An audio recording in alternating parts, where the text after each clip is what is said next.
Corvette held you up a little bit over here. That was nice of it. The problem is he's so fast on the straight and slow on the corner. But I guess that's a practical. Yep. How's the car feel with the lower tire pressure?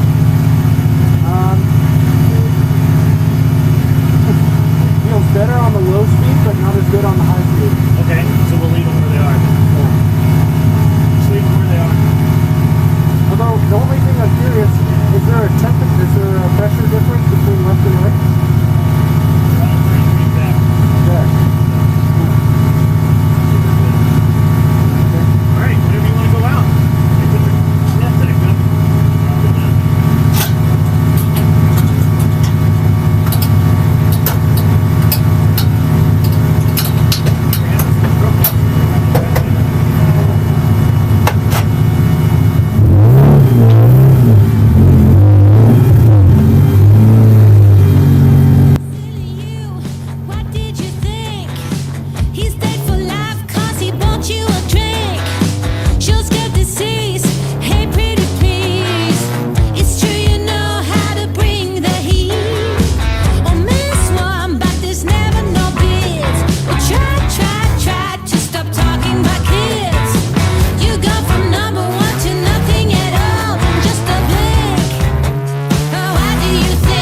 What comes around goes around, my man. Say hey, hey, say hey, hey.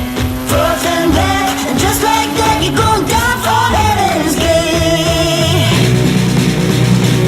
I'm gonna take it to the right. We're going down.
Target acquired. Eagle 1, first strike. You have permission to engage the target.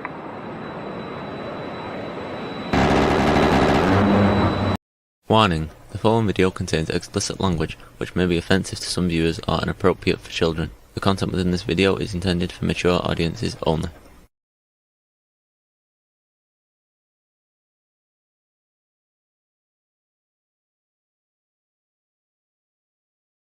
Up there. All right, guys, welcome back. How are you? How is everyone today?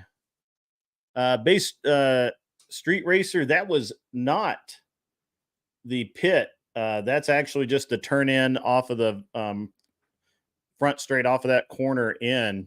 And yeah, I mean, he turns in at like 120 there. It's really cool. Just really, really badass. So yeah, really cool stuff. I don't know. Must have missed a joke. So anyway, I seem to be having some issues with my um, internet today. So if for some reason uh, it lags, I don't know. That track was PPIR, Pikes Peak International Raceway. It's a Roval. It's actually really cool. I think. I think it's a cool track. So let's see. What have we got going on here? Somebody just messaged me or something. Anyway, all right. What's up, guys? How is the day for everyone? What are we doing? How's everybody going? We doing all right?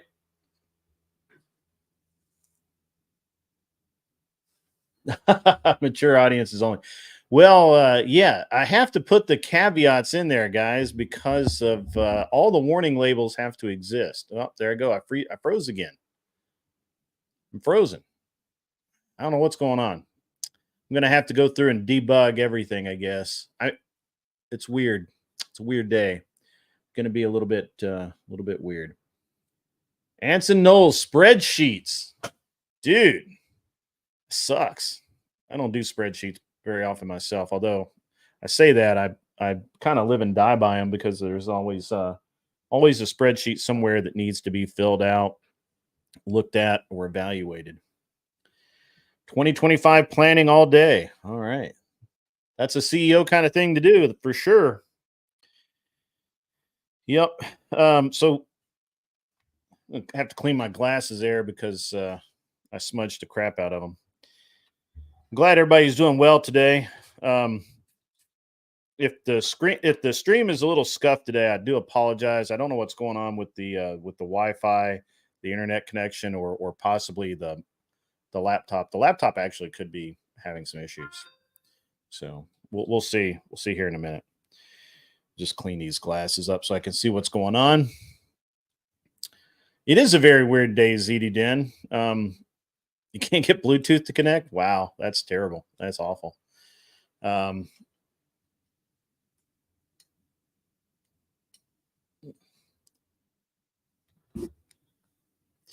know, it's an interesting thing because I never really have Wi-Fi issues out here where I'm at. Um, every now and again, I'll get some where it just drops the connectivity, and then it will randomly slow down. So, like that. That's actually my camera messing up. I don't know why that's happening either. I got some bugs to work out, I guess. I don't know.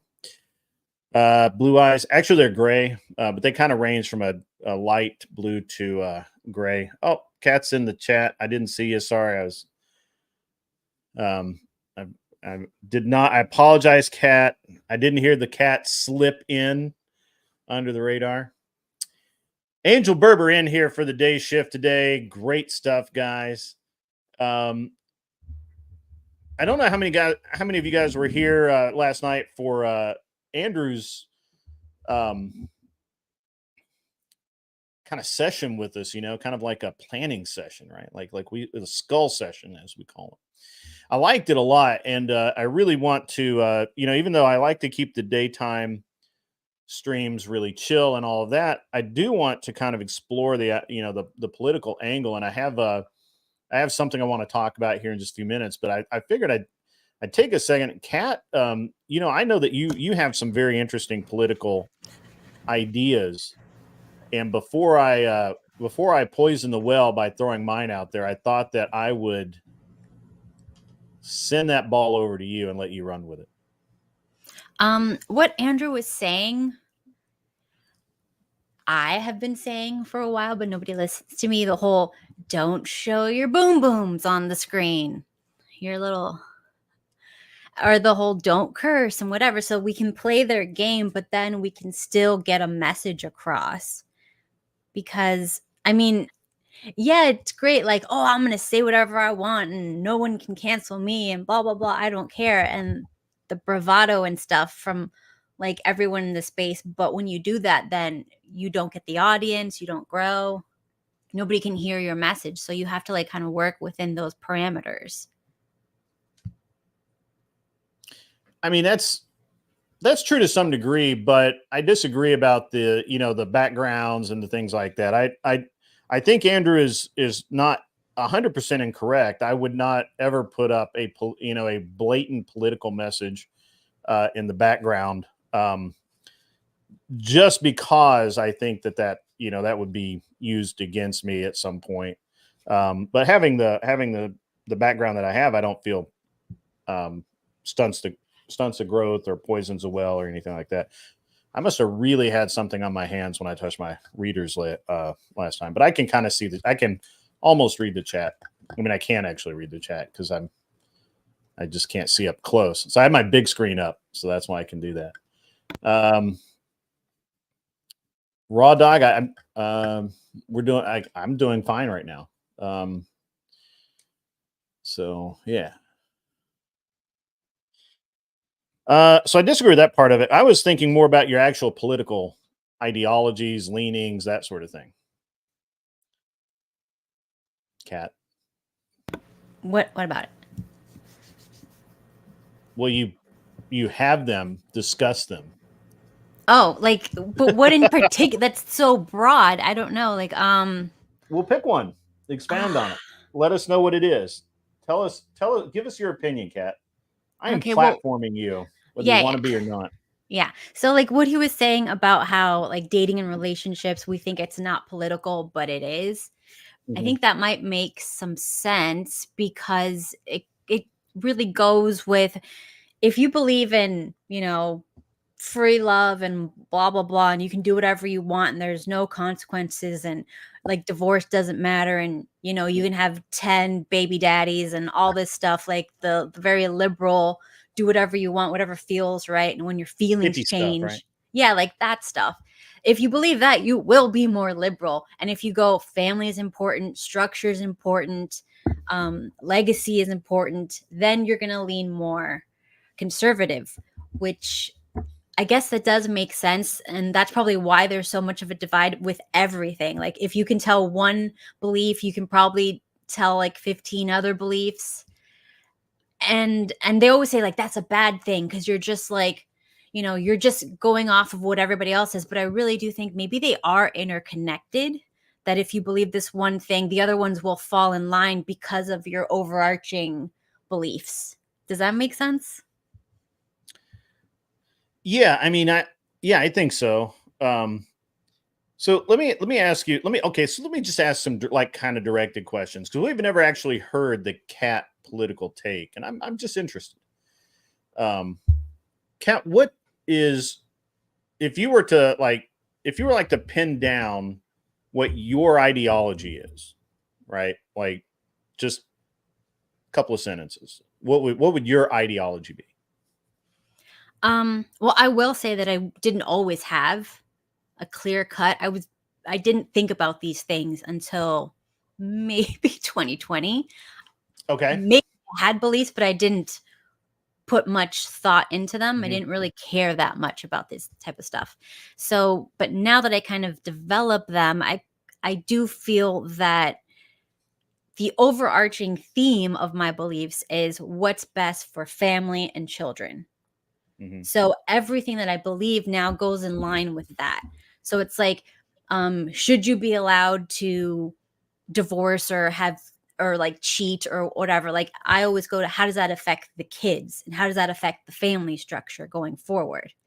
That's how I structure my beliefs. If that makes sense. Okay. Okay. Interesting.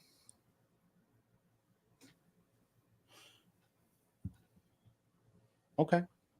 That's very broad.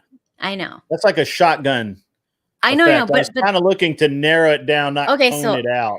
ask a specific thing, and then I'll All right, relate well, it I to will. that. I will. We'll get into specifics here in a second. Old Joe has a question that he believes reveals a person's political stance right away. Do you believe in an objective? Do you believe in objective reality? Yes. You do. Okay. All right. Interesting. Old Joe's got some good stuff here. Do you believe you live in an environment you have to adapt to, or you create your own reality? I mean, a little of both, to be honest. Like, you do have to adapt to your reality, but your mindset can influence your reality in a way. Mm-hmm. Okay. Like, if you're positive, you're going to notice positive things, if that makes sense. I mean, I don't know. Okay. Well, I disagree with that.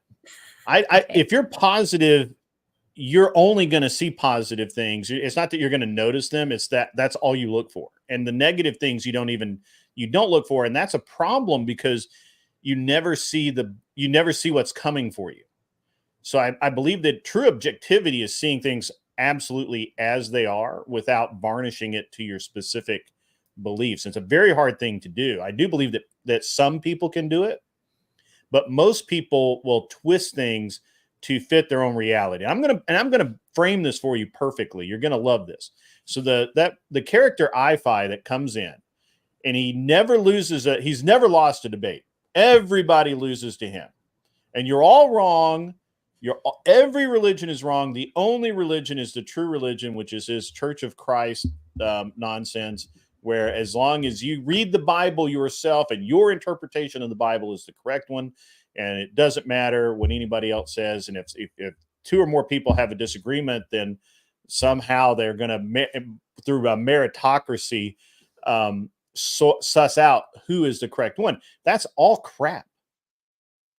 I mean, just listening to it sounds like crap. So therefore, it has to be crap, right? Like, there's no objectivity there. There's no basis in reality there. Talking about a meritocracy, who decides what is the merit? Do I get to decide that, or do you get to decide that? And that's the thing. So you have to really be objective 100%. It's just like when people say to me, well, you're a Republican. You identify as a Republican, so you must be this. And I'm like, well, no, that's not the reality of the situation at all. And I say, well, I identify as a constitutional conservative. I believe this. Well, you must be a libertarian then. No, not really. I'm not a libertarian at all. I actually think those guys are weird, and I don't know that they actually live in reality, right? So I believe that I try and be as realistic as possible, and therefore I'm not trying to bend reality to me, right?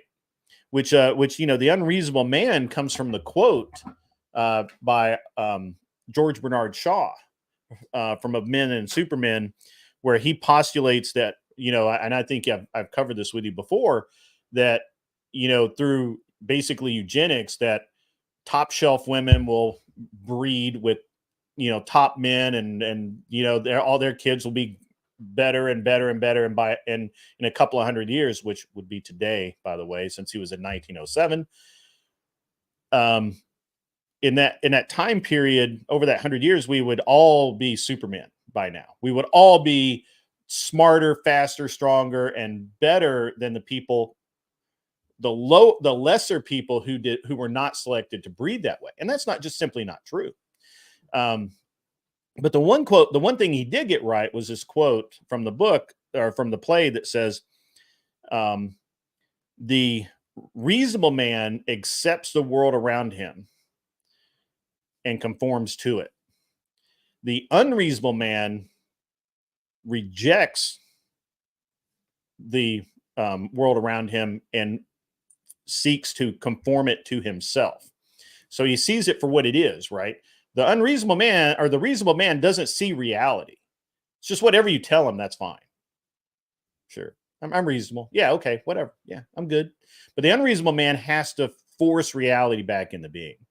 And so I think that you're just really have to I think it's very cautious. I think old Joe's question is a loaded question. It gets people a lot of times because they think that they're based in reality when they're truly not based in reality. And by based in reality, I mean just coming at things from a realistic point of view. And I believe that and we see this everywhere, like all of the degens, and actually this ties into perfectly. Old Joe has lined me up perfectly for what I was going to talk about anyway. Welcome, Glenn Lawrence. I see you there. I've got my big screen up today, so that's why I'm actually facing the camera today. I don't have to sit over here and look at the little screen. I've got the big screen up. Not that I'm competing with Viking or anything. I don't want anyone to think that I have monitor envy or anything. But so with I do need to kill that light box though. You can see that light box right there is right my glasses. But so have you read anything or followed anything or seen anything about the Covenant School issue that they had about a year and a half ago with the transformer that came in and deleted a bunch of kids and left a manifesto? And Matt Walsh covered the manifesto the other day on his channel on YouTube and went as deep as he could. He basically he gives a really good accounting of it. And this person was so out of touch with reality that she believed that her parents had, because she was born a female, she believed that being born a female was a crime against her. And she took it, and she believed that if she had been able to get puberty blockers, her life would have been so much better. And that unfortunately, they weren't released in 2007, and she was already in 6th grade, and it was too late for her. Puberty had hit. She literally says this. It's just like some really weird stuff. I encourage anyone to go watch the Matt Walsh session on it in its entirety. Probably Rumble is the best place to watch it rather than YouTube, but the YouTube one's not bad. But this person was so out of touch with reality. She hated herself. She hated her mom. She felt like her mom was plotting against her to keep her a female. Like, this is the craziest thing I've ever heard. There's no reality here. And this is kind of what old Joe is talking about, right? Like people just reject reality. And the interesting thing is that there it is. The interesting thing is that the entire time all of this is going on in her life, she's being treated at Vanderbilt. Vanderbilt will not say what they were treating her for, if they were actually treating her, or if they were just simply counseling her. They will not say what drug she was on, what drug she could have been on but wasn't given. They give no reasons for not notifying the authorities that she was that she was in this mental state. They basically have shut down everything about it. Like, they will not talk about it, even though there's no more patient-client privilege. The FBI could can subpoena, and the media should be able to have access to that information, and they're being absolutely denied access to it.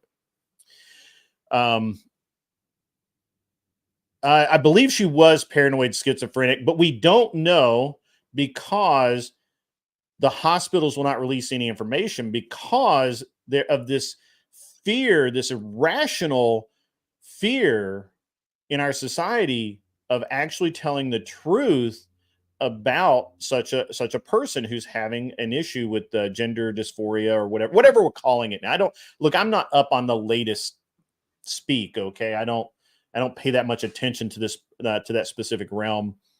But politically, it's a very important thing because here in Tennessee, prior to that, we had already shut down the we have passed laws to not long before or after that, I forget the timeline exactly, shutting down a lot of the children's reassignment stuff that was going on at Vanderbilt, because, and part of that was because there was a one of the doctors that headed up this center that Vanderbilt formed literally said on the news how much money it was going to bring in to the hospital.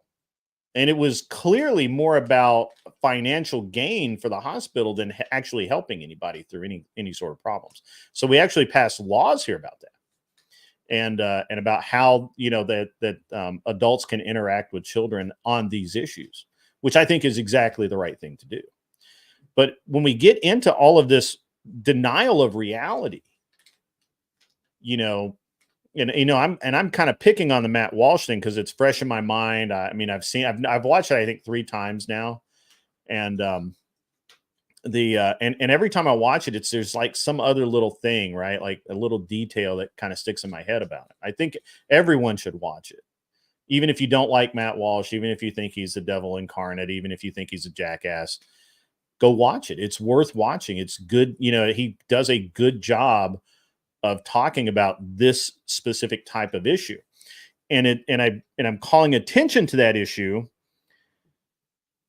because in our society today, we as a society largely choose to ignore reality, and we allow other people to ignore reality, and we're okay with it. We're being told every day to be okay with people believing that there's something they're not.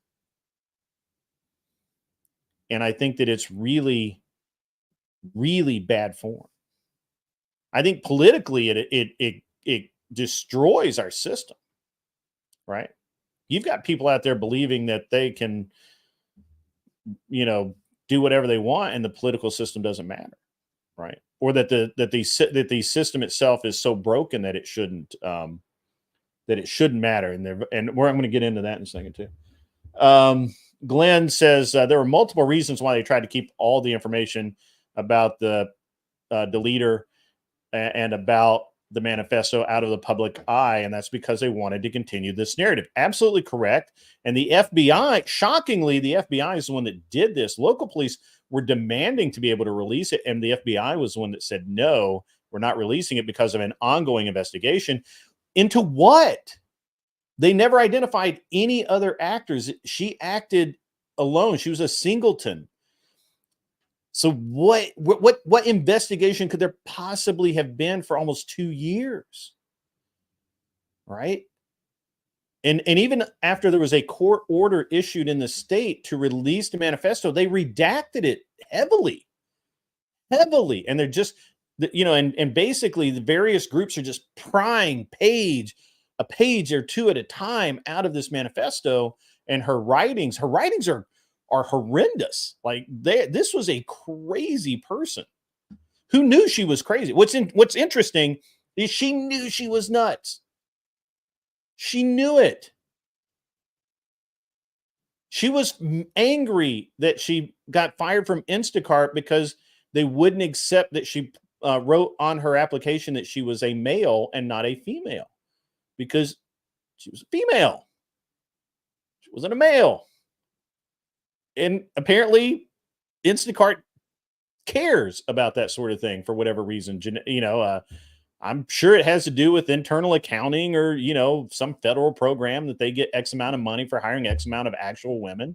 And, you know, I'm sure that feminism is part of the reason that they have to account for each and every woman they hire, right? There has to be a percentage, and they're messing up and she was messing up the percentages. I don't know.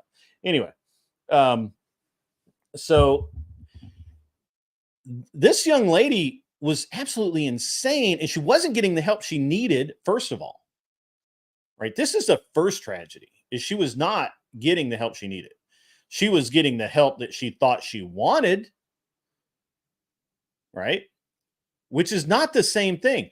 First of all, why the fuck are you allowing a delusional, sick, irrational person to dictate the terms of their treatment? What kind of moronic doctor would allow that? How stupid do you have to be? How politically corrupt and motivated by greed or political agenda do you have to be to bend your knowledge base, like literally deny what you know is right to cater to a sick person's desires? Now I'm gonna draw the reference here. If this was a person that needed a kidney transplant and they said, no, I don't want a kidney transplant, I want a liver transplant, that's going to cure me. There's no fucking doctor in the country that would perform that. Literally, they would not remove. They're actually bound by the Hippocratic Oath to not remove healthy tissue just because the patient that says, nope, you're wrong, doc. It's not my kidney. It's my liver. I know best. Fuck you. There's literally no doctor in the country that would do that. But yet when we come to this delusional mental insanity, doctors bend over like a $2 hooker and take it. What is wrong with people? What is wrong with you? I mean, this is crazy. This is insanity in and of itself. I understand now why most mental health professionals drink heavily. I understand it now. I understand the alcoholism in that field. After reading this manifesto and after looking at all, and I've been like studying this for over a year now, but after reading the manifesto and listening to Matt Walsh present it, and again, I've listened to it a couple of different times. I mean, I was already kind of over the edge with this, but this explains why mental health professionals everywhere are quitting, at least the honest ones. So, guys, I am not paying attention to the chat at all. I'm just talking. If you, I forgot to take this one down. Glenn had something else he said that looked really reasonable. Let me scroll up. So don't get mad. Don't get mad.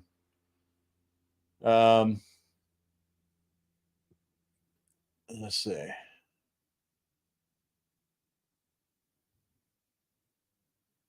Did you guys talk to? I mean, I don't even know where Glenn's comment was. Where is this, Glenn?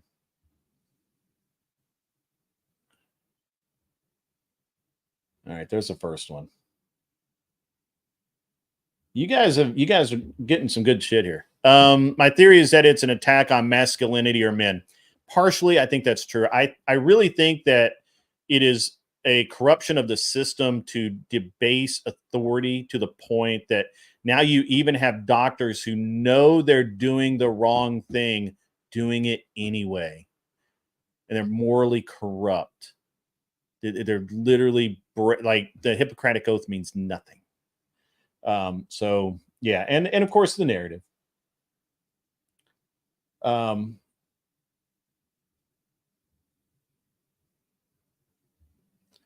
This is wrong to say on internet. She's not living anymore, of saying these types of things and what could happen for saying things like this. I don't understand that. You'll have to clarify. 100%. She was insane. 100%. She says so herself. You know, that's false. Her mom did every possible thing to help this poor girl. And this girl denied her mother's love, denied her father, denied everyone in her life, and demanded the doctors bow to her delusion. And when if a doctor wouldn't, she went to another doctor. That's documented. I'm not even making that up. That's documented. You can read that. It's been in the news. Go ahead, Kat. I know you want to say something. Yeah, I actually have a very close lifelong friend where her daughter was kind of led by that down that path in school. So normal girl, religious family, good family. But in school, something happened. We think maybe some sort of sexual abuse, SA type of stuff, but we don't know exactly what happened. And she refuses to say to us. But after that, she changed, like the child's personality completely changed. And she became like very violent towards her parents and her siblings. making fun of her mom for like not being a working independent woman, calling like basically mocking her, and just doing this whole rhetoric that they're like pushing on kids. But this is from a very young age, so it's very clear that it's happening in the school system. Around middle school to high school age is when they seem to like get them, and like the ones that are more vulnerable, this kind of like messes up their mind. And these are very good parents that are doing everything that they possibly can, going to therapy, whatever. And you'll see other parents that are very, very woke and very, manipulative and narcissistic and of their own selves, trying to get involved with my friend's child and saying, you need to do this or it's abuse, or, we'll report you if you don't do this. We'll take your kids away, like threatening to take the other children away. And it's just very insidious how it's like, it's very much like everyone in the school system and the indoctrinated parents are just like in on it to attack people. And I don't know. I think it's very much against like happy 2-parent homes, because those seem to be the children that are like targeted in the schools, because they're like, oh, your mom, just stays home and she's internalized misogyny or whatever words that they want to say to them. Yeah, they're attacked, right? Yeah, they're completely literally attacked. So anyways, I was just thinking about that. And in school, when I was in high school, we were in this club called the Future Homemakers of America, and it was all females. Yeah, it was all females. It was a very great they taught us like cooking, and getting involved in politics was a part of Future Homemakers of America, because we were the ones who were supposed to be home all day to find out what's going on in the local governments, to check on like what the school system was teaching our children. So they were actually training us as future homemakers to do these sort of things. And can you imagine how crazy that is? That they used to do this, and then one year they just stopped, they switched it, and it became Future Career and Community Leaders of America, and they allowed the boys in. And yes, and it became like completely different. So, I mean, I was there when the transition started happening. We also had a group in the school. It was called the Gay Lesbian Alliance or something like that. And it was run by lesbian, I want to say like therapists or whatever, social worker type that were in the school, the counselors in the school. And of course I joined because I wanted to get a period off of school. So I'm like, yeah, I'm totally whatever you guys say. So I don't have to whatever go to you like, say. That's yeah, what whatever I'm you doing. say. So I don't have to go to like 6th period. So bad, Kat. You're so bad. Whatever. What's wrong with you? I was a kid and I just wanted to like get out of a period. Who cares? And you would get like, if there was a test, you would get an A. So like, why wouldn't I go into that group? It doesn't make any sense. So yeah, so I would go over there, and I was just like wasting time hanging out with my friends, whatever. We would pretend to be gay. We'd be like holding hands, like, hold my hand, let's sell this. It was so ridiculous. And I remember like they would ask us stuff about teachers. And now that I'm looking back on it, it was trying to get information about the teachers, like who's on their side, who's against them, tell on your teachers type of thing. Yeah, there was I believe a concerted effort back in the late 80s through the mid 90s to frame male teachers as predatory and either predatory or homosexual, and get them fired. And just odd now, because now you can't do that. But anyway, yeah, doctor shopping, ZD doctor shopping. That's a real thing. And Unreasonable Man, my tone is frightening the birthing people. Sorry, the tone police. They called. I hung up on them. I don't know. So maybe the tone police will call back, but I'll just hang up again. Let's see what else here. We got you guys are making some good comments. I apologize that I'm not able to get all of them. Kat, Glenn Lawrence wants you to check Discord. Okay. Kat is right about something, says old Joe. I have the best hat collection. Thank you very much. I try hard.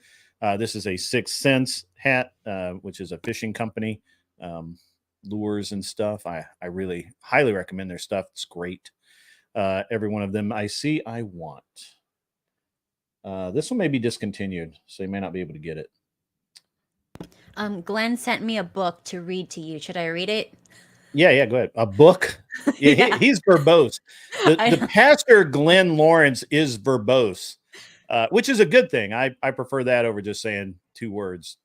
Okay. It wasn't all free meals when I went. The smart guys signed up for that right away because that is where the good chicks were. Yeah. I may or may not have taken home ec for the same reason. Okay. So should I read this? Yeah. Okay. Read it. Tell Grid that the reason why it's still an attack on men because they want to continue with the narrative that men are always the aggressor and men are the ones with mental disorders that lead to mass attacks. The reason why they didn't report her gender is to keep the narrative. Also, the reason why they didn't report that it was somebody from the alphabet community is because they didn't want to experience any backlash on that community. Although right after that incident, that community declared war, many of them on their day of visibility for the T community. I don't know what the T community is. Okay. Oh, okay. I got it.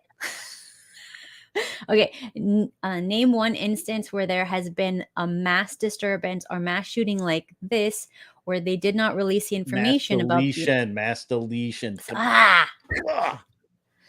Cat. Okay. Okay. Glenn, thank you for the $2 donation to remind Kat to check her Discord. She's struggling with it right now. I'm sorry. It's her first day reading. I apologize. Yes.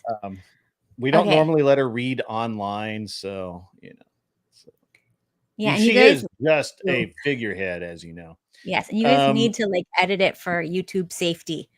K5, do you have hats or swag for your race team? I used to. I have to t-shirts, hats, whole thing. We are going to do a reissue of that coming forward. So look for that in the future. I'm going to do some swag and I'm going to build a grift shop, much like Andrew's. I might even pattern it after Andrew's, maybe a little different, obviously different designs. And, I licensed that artwork like 15 or 16 years ago. I might as well use it. I'm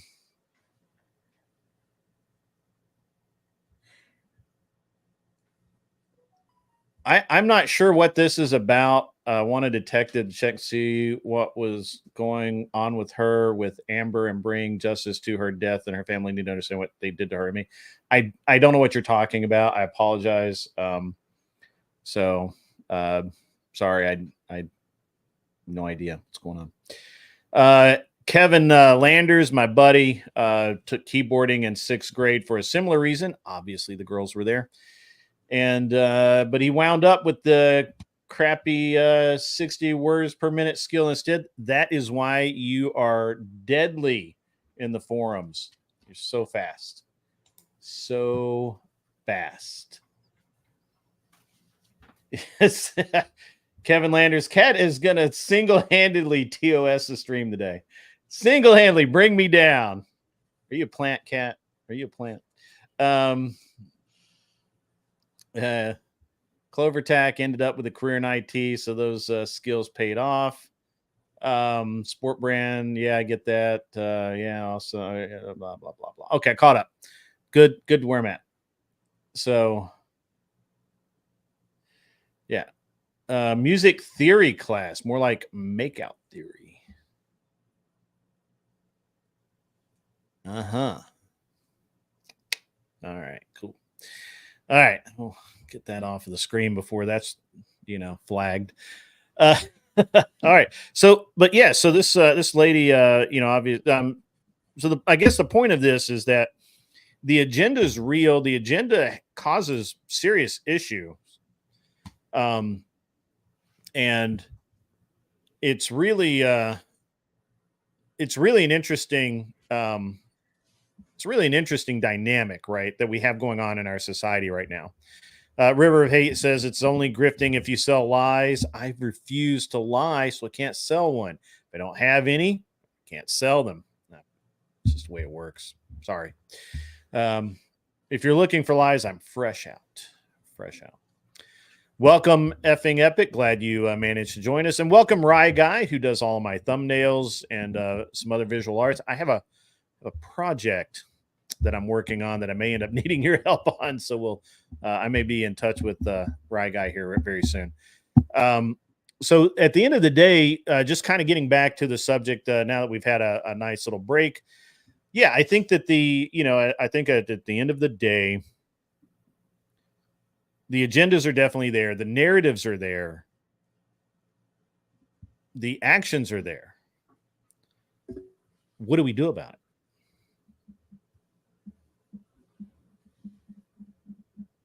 Cat's confused. It's like the laser pointer went off. So I think that this is where I think it's important to have this intersectionality between all of the manosphere, red pill, reality, conservative, libertarian, libertarian, whatever you want, all of the right-ish or to full on far right, whatever, all of it from middle all the way right. We've got to get on the same page on this stuff, because if we allow the things that we differ on to consume us and cause infighting amongst ourselves, which I've been saying now, it's been a popular topic this week. The more that we allow that to go on, the more the progressives win, right? And it's a very interesting dynamic, right?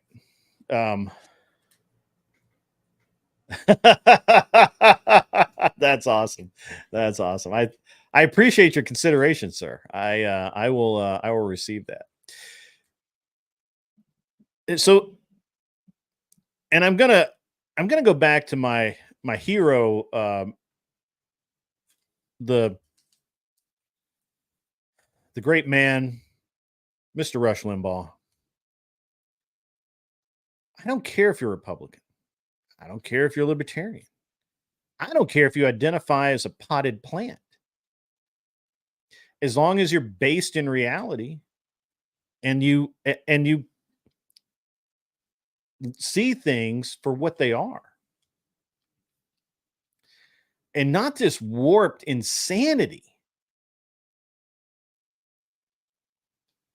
that we consistently have going on. We can't do it, guys. I mean, this is it's kind of made me sick the past few weeks looking at all of the, Candace came out with her new show. Now I will, full fairness to Candace, she didn't really take shots at the Daily Wire. Probably could have taken harder shots at the Daily Wire than she did, but I feel like that she pandered to her audience a little bit in the taking the shots that she did. Does anybody disagree with that? Is there, you guys in the chat can call me out on it if you think I'm wrong. I think that in my mind, she should have been the bigger person and just rolled out her new show and just said, we're going to be awesome. What's behind us is behind us. That's my opinion. I think Matt Walsh, has been evolving a little bit lately. I like what I'm seeing out of him. I'm looking around at Timcast and some of the other guys, and they're evolving. Everybody's kind of evolving into this more solidified front, right? Because I think we're all really aware that fractured we fall, and that's everything everything the left does is to fracture us. Every single thing they do, they want to influence our kids to come at us left and right and sideways and tell us that mom, dad, you're evil, you're wrong, you suck, you are the worst people on the planet because you believe this. They really want your kids to say that to you. By they, I mean progressives. By they, I mean anyone to the left of the aisle. And I'm saying anyone to the left because I can't they meld so thoroughly that I can't differentiate. Oh, I froze again. What's going on with me and it's freezing? It's something with I don't know. I'll have to figure that out. Maybe my cable is jacked up. Maybe I need a new one. Cable. It's weird. I don't know. Anyway, it doesn't matter. But at the end of the day, you cannot we cannot allow ourselves to be continuously fractured. Like I can disagree. You know, I pick on Justin Waller a little bit here and there, right? Because I think that he represents something that isn't real. I mean, and I think he has a better his real story is way better than the story that he presents to his red pill community. I think that if he just told his actual like story, like he did on the Iced Coffee Hour, that was awesome. I mean, he kind of reverted right back to the red pill rhetoric pretty quickly, but he started out really good. Wrong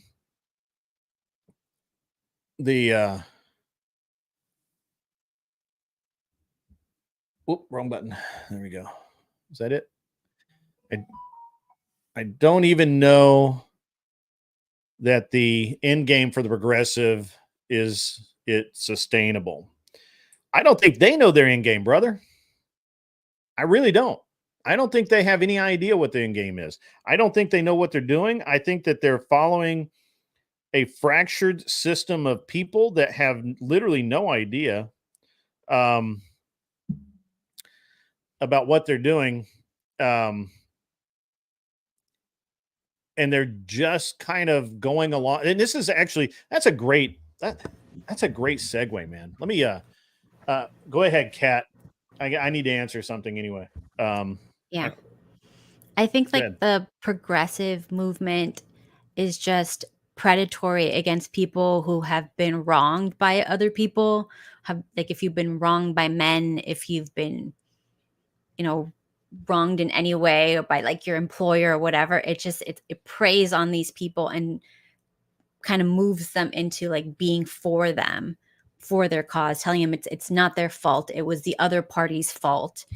And it gives them a false sense of, I guess, entitlement or maybe like purpose or whatever. And then they feel like when they tell other people to be like them or to believe what they believe, that they think that they're being benevolent, like, oh, marriage didn't work for me, therefore you shouldn't be in a marriage, or I had this happen to me, therefore you shouldn't do that. And like what it does is it's preying on people when they're weakest, to use them for this cause, to their own demise. And they don't even see that, because at the end of it, it's just like population collapse for them, because they're just going to go extinct eventually. That's the end game.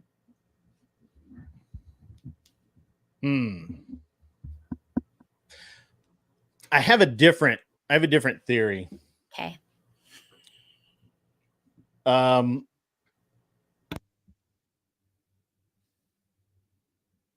Where did that go?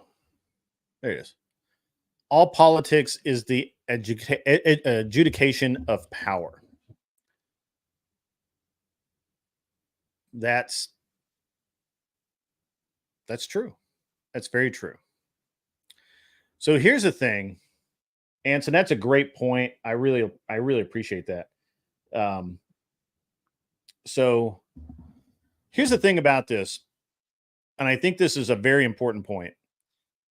What we really have is we have a very small group of people. It's probably less than 2,000, 3,000 people behind this massive group of progressive strategy. And their end goal is total control. They actually don't care, in my opinion, they don't really care about what happens to the masses. Okay. That's cannon fodder. Okay. So if you look back throughout history, this is how ruling classes have operated throughout history. There's no other way for them to operate. And basically, it's a very simple thing, right? the landed gentry stay back.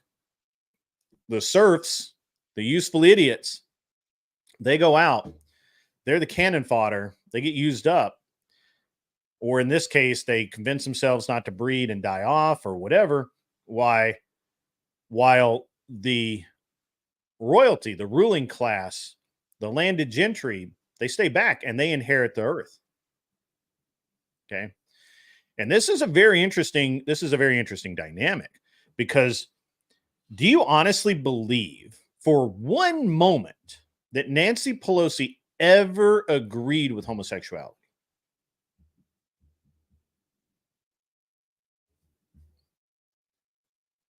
Yes, no, indifferent?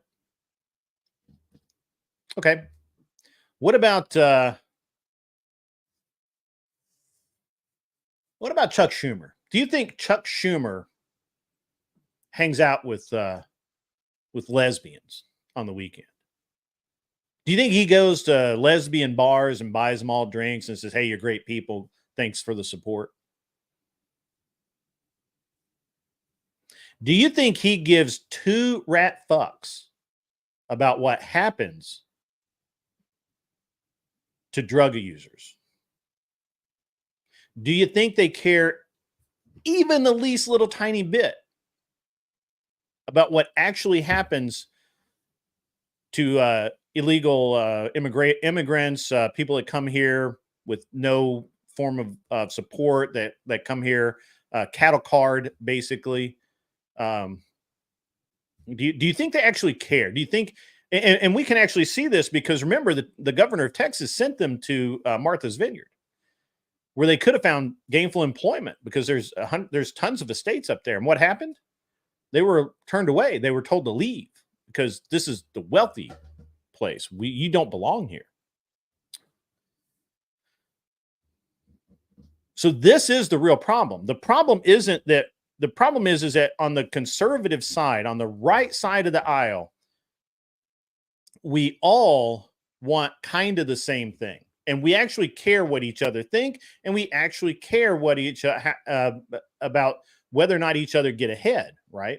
Like, I don't want libertarians to disappear from the earth. I just don't agree with everything they say, right? I value what they say, even when I think they're wrong. I value what Republicans say, even when I think they're wrong. But none of the progressives actually care about anything outside their own tiny little group. They're the useful idiots. They're the cannon fodder. They're the people that if they die off, who cares? Who cares? They served their purpose. They defeated everyone else, and they handed over control to the ruling class.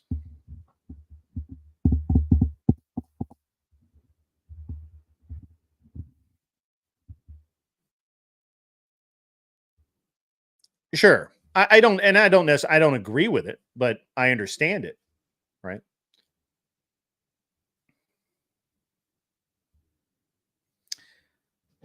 You have another DM, Cat. Apparently nobody wants to be up in my DMs. I'm just kidding. Don't get in my DMs. Get in Cat's. Cat's DMs are cleaner.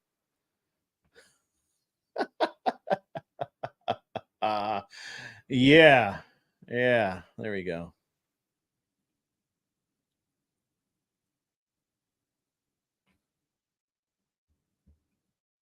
I'm sorry, bro, that I can't pay attention to 4 things at one time, guys. I'm sorry, bro.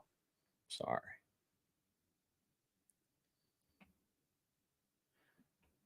Can't do it. I wish I could, because you guys are saying some really top-notch stuff in the chat. The chat is great.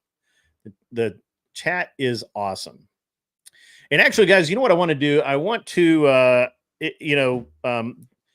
so it's, I generally stop the stream around 2 o'clock.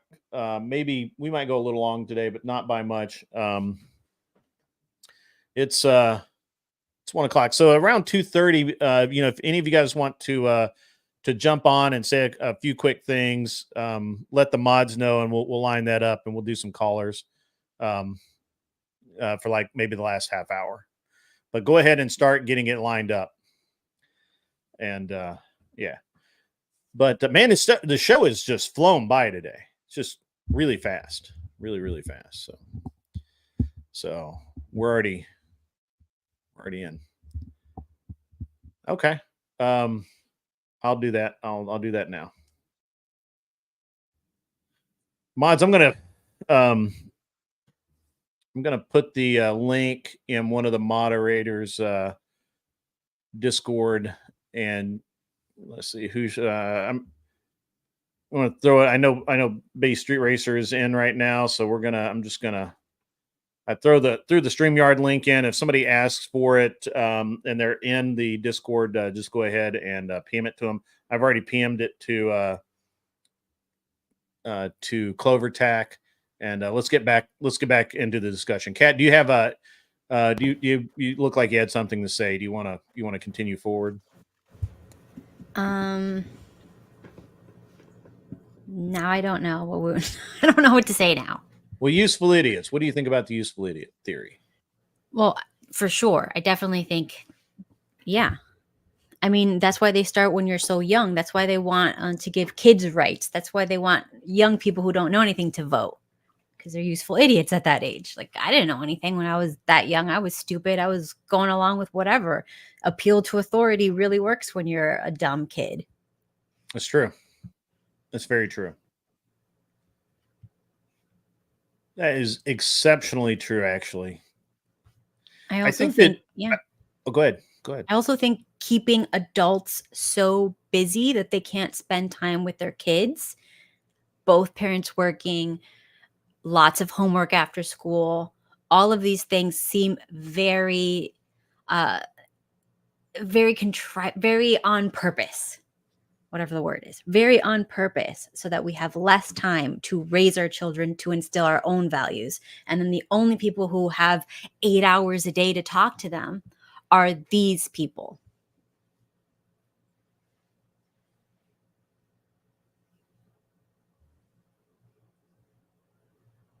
Oh, I didn't actually hit the button. There we go. All right. Okay, sorry about that. Yeah, no, I think you're right. And I think the indoctrination of youth is something that we talk about over and over and over again, because it is so important, it is so critical, and it is very real. It's a real thing. So it's a real problem. Sport Brand says here, people don't realize how dark the machinations of the world are. Adrenochrome is very real. Little St. James Island is only one of many. North Fox Island was the same thing. No one cared about that. Apparently, you've struck a nerve with Kat. Kat, go ahead and. You cannot say those words. Really? Yes. You can't say. No. I literally can't say them. I mean, yeah. I can't pronounce them. I'm not intelligent. That's because you're Texan. That's what I'm saying. Yeah. Yeah. How are you today, sir? Have you recovered from last night? Yeah, there wasn't nothing to recover from. So I was proven wrong in a good way, but I was proven wrong from our conversation last night. Remember, Okay. we were talking about, I don't even know what led into it, but we got into the whole ATF pistol brace rule. Remember that? Yes.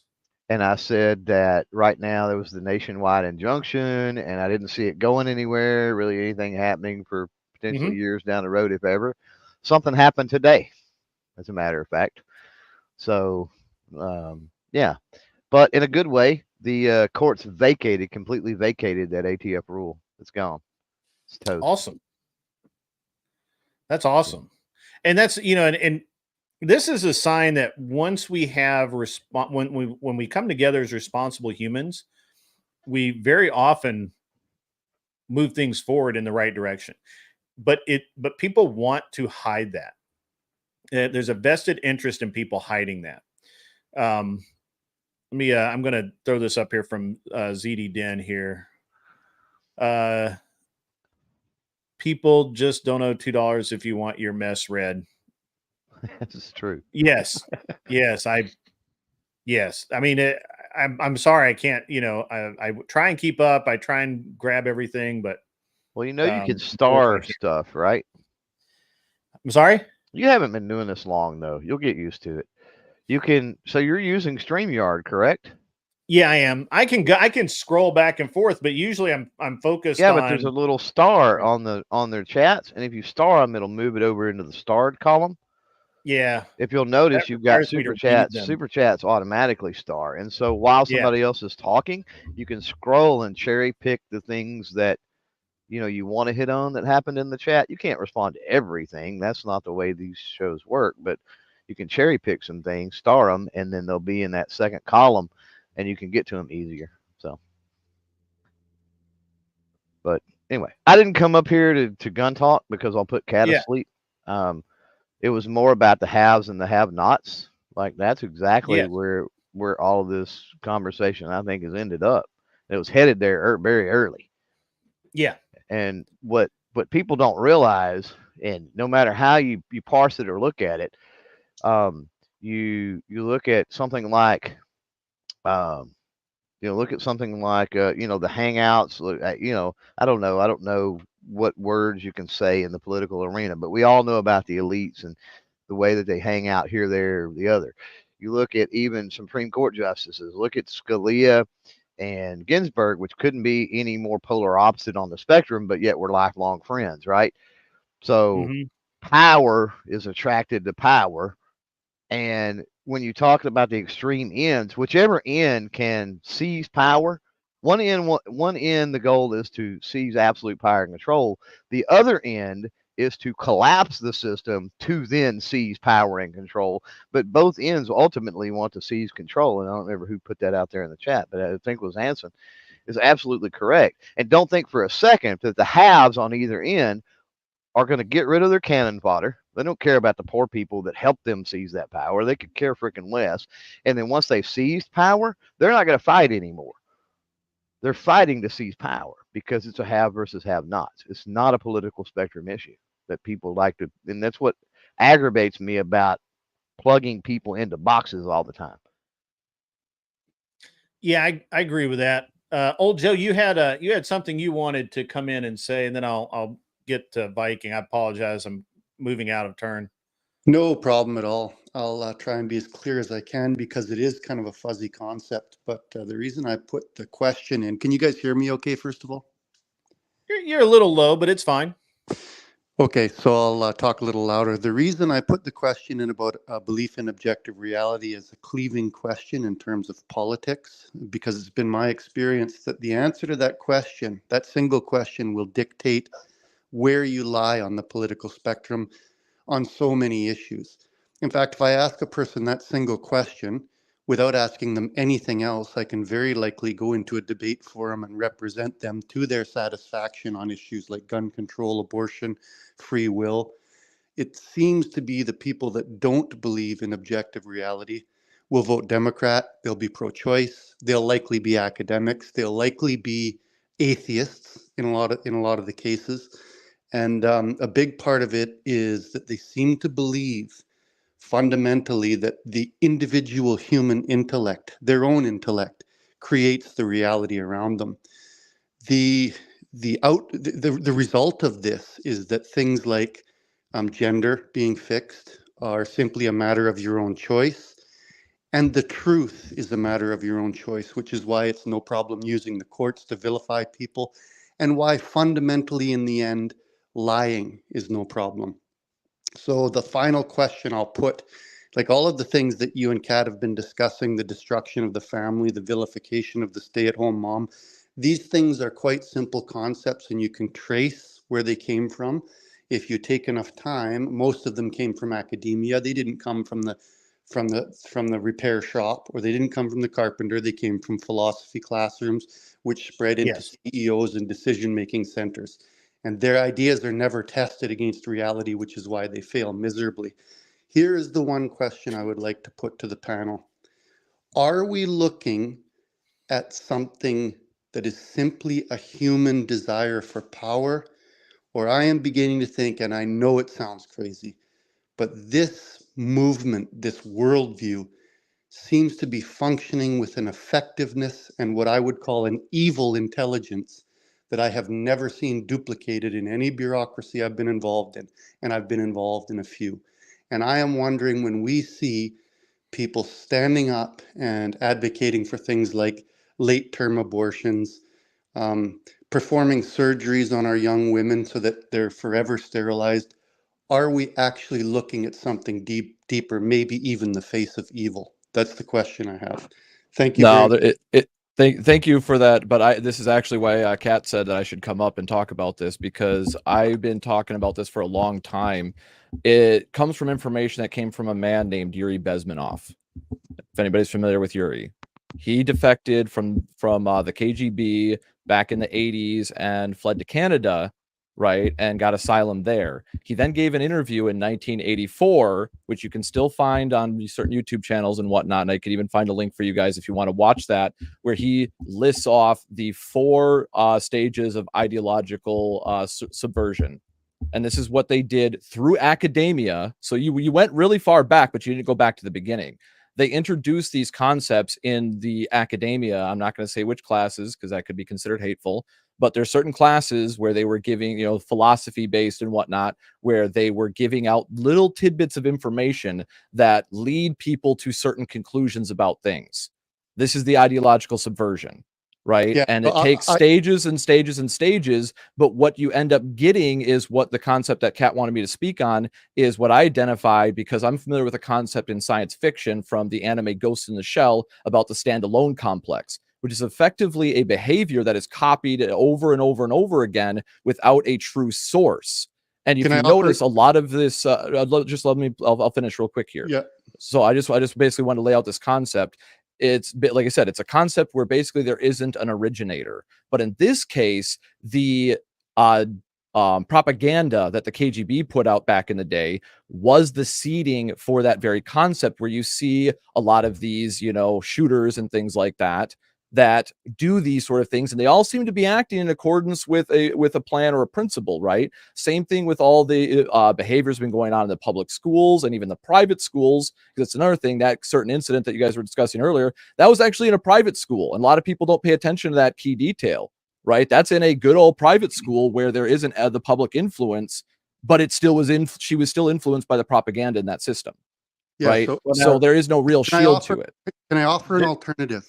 Because that's an interesting Can I offer theory. a clarification before on the private school thing? She had been a student there as a youngster, and but she had considered 5 other schools first.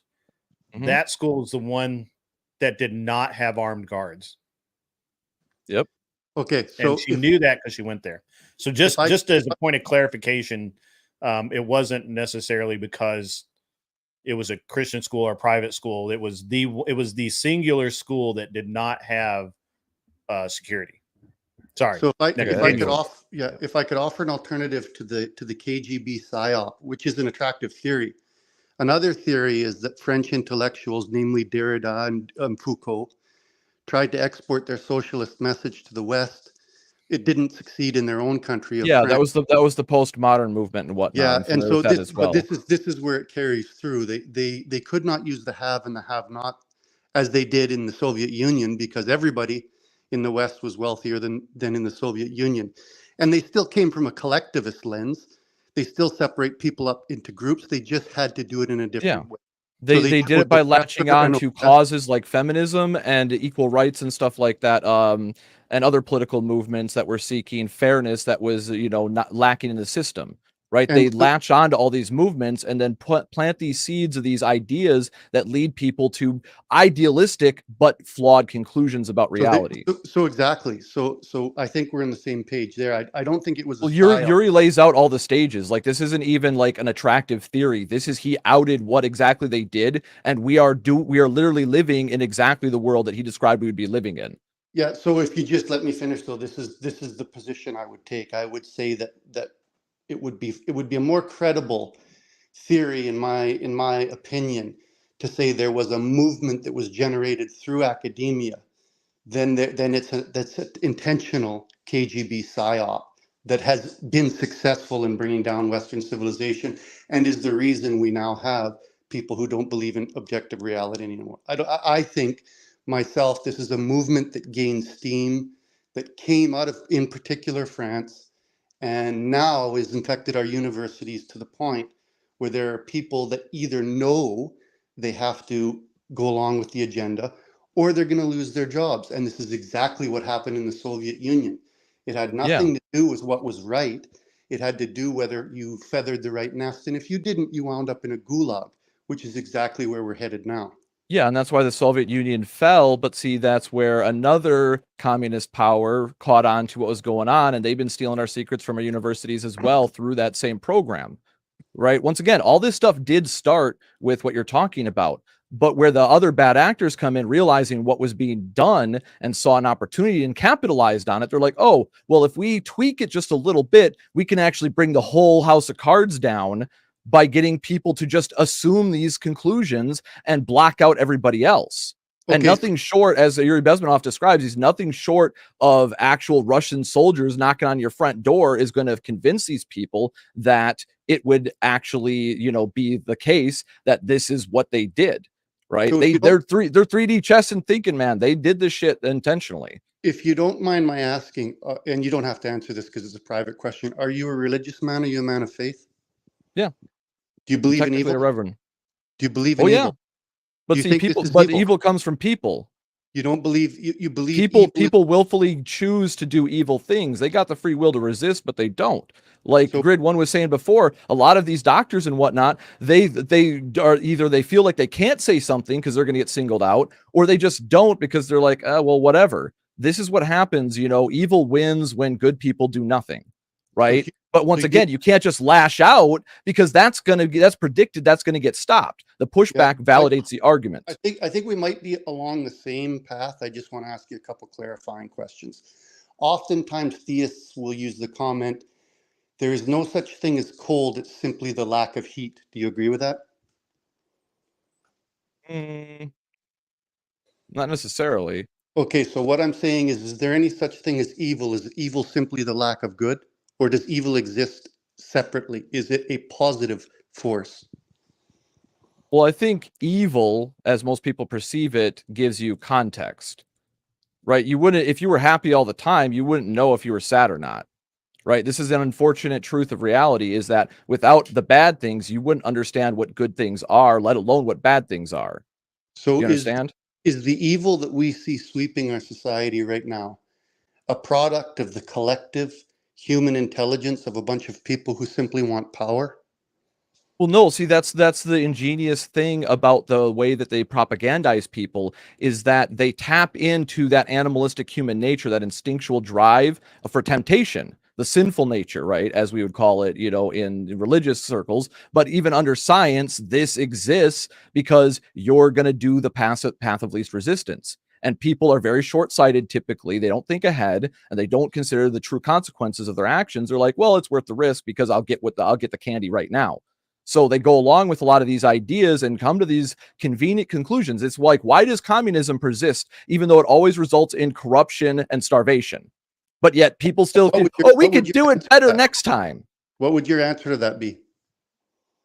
What do you mean? What would my answer to that be? Why does communism persist for bad ideas, evil ideas? Why do because of idealism? Because people, the road to hell is paved with good intentions. Right? People, these are very idealistic conclusions. They're idealistically optimistic. Whereas people that are thinking critically are going to be thinking realistically optimistic. And that nuance makes all the difference. So have I been clear on the root of my question? Because we're talking surface still. Where are these ideas coming from? Where do they originate from? There seems to be a driving force behind them, and they're extremely effective. Well, it taps into human beings' natural laziness. That's the sinful nature that people talk about. You're going along to get along, to keep doing, keep getting what you got. That mentality, a lot of these people think they can affect change by influencing others. So instead of focusing on their individual actions, this is why they can never take accountability for the fucked up shit they do and the fucked up results they get from their methods, is because they're all focused outward rather than inward.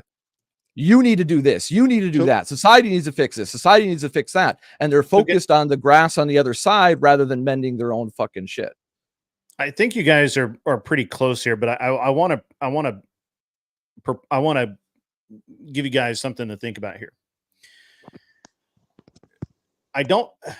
So I think, you know, communism as an ideology from or socialism or fascism, any of these ideologies exist in the minds of academia, but in the for most individuals, they're sold that as a bill of goods, as a pathway to something better, and they normally do not actually even understand what the theories behind it are.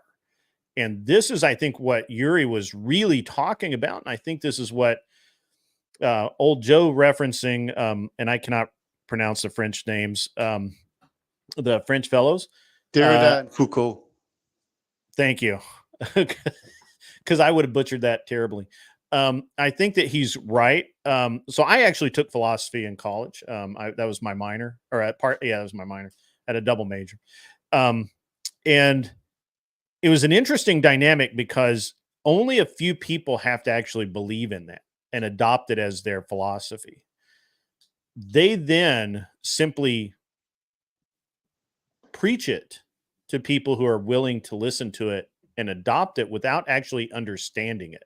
This is why you see on whatever and other programs when they bring people up and they say, well, what is communism? And they can't express it. What is socialism? They can't express it. Why do you think it's a better system? They can't tell you why, other than we all get the same thing. Well, how does that happen? Well, it just happens. We take from the rich. Okay, well, where'd the rich get it? And they can't explain it because these are concepts that are beyond them.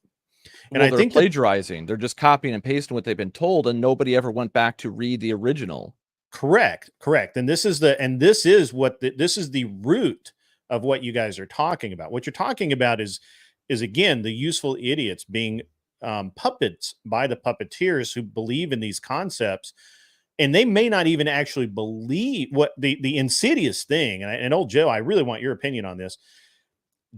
I don't believe that most of the people who push for communism and socialism actually believe in it. It is a tool to gain them power, and then it becomes a dictatorship. If I could comment on that briefly, I will. I think that I would love you to. I would love for you to, because I believe that's what I see happening every single time it's tried. I believe, Grid One, that is probably one of the most important observations that as a society we do not accept. I spent the majority of my life, my adult life, in post-secondary. I've hung around with PhDs. Never once did I have a conversation with one of them around these socialist ideas where they didn't in the end reveal that they actually did not believe it themselves. Oftentimes they would say they have to act like they believe it because it's simply the way the world must work. I 100% agree with you that if you drive in deep enough, there is a self-hatred and a self-loathing amongst these people. And if you look at who I would consider the king of them, Noam Chomsky, you can find him saying that he loathes himself. He says it on camera. So it's a masochism, and they don't in the end believe their own worldview is accurate. I'm 100% in agreement with you, Good One. Right. It's a tool. Well, this is a tool that human beings are natural plagiarists, right? It's the same thing we were talking about the other day about, like, you know, people copying Fresh and Fit, right?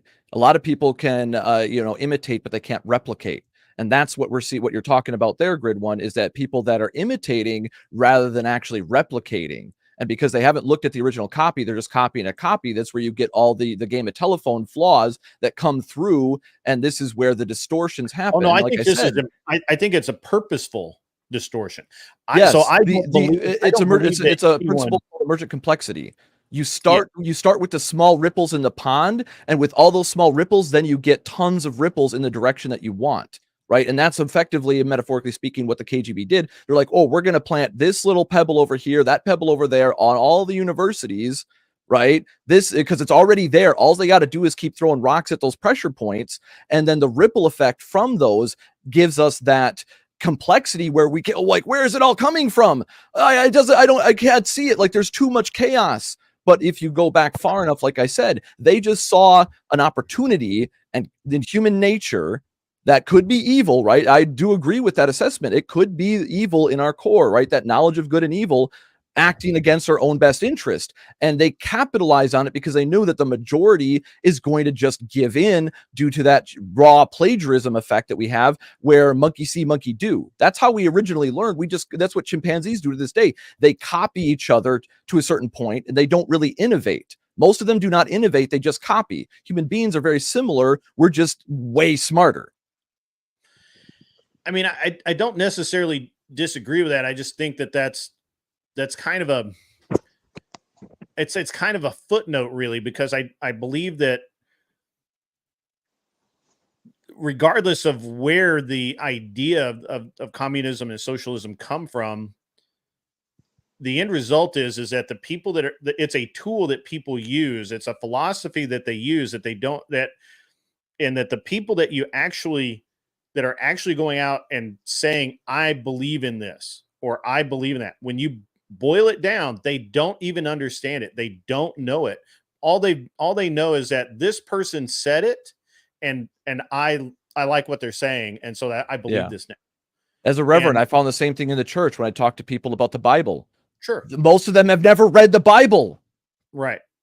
And that's why when you ask even people who are and even when you ask people who are leaders in movements, right? And you say, and you drill down and you start drilling down, you start saying, okay, what do you believe? And they'll say, well, I believe in this. Okay, how do we get there? Explain that to me. Well, we get there because of this. And a lot of times they have very elaborate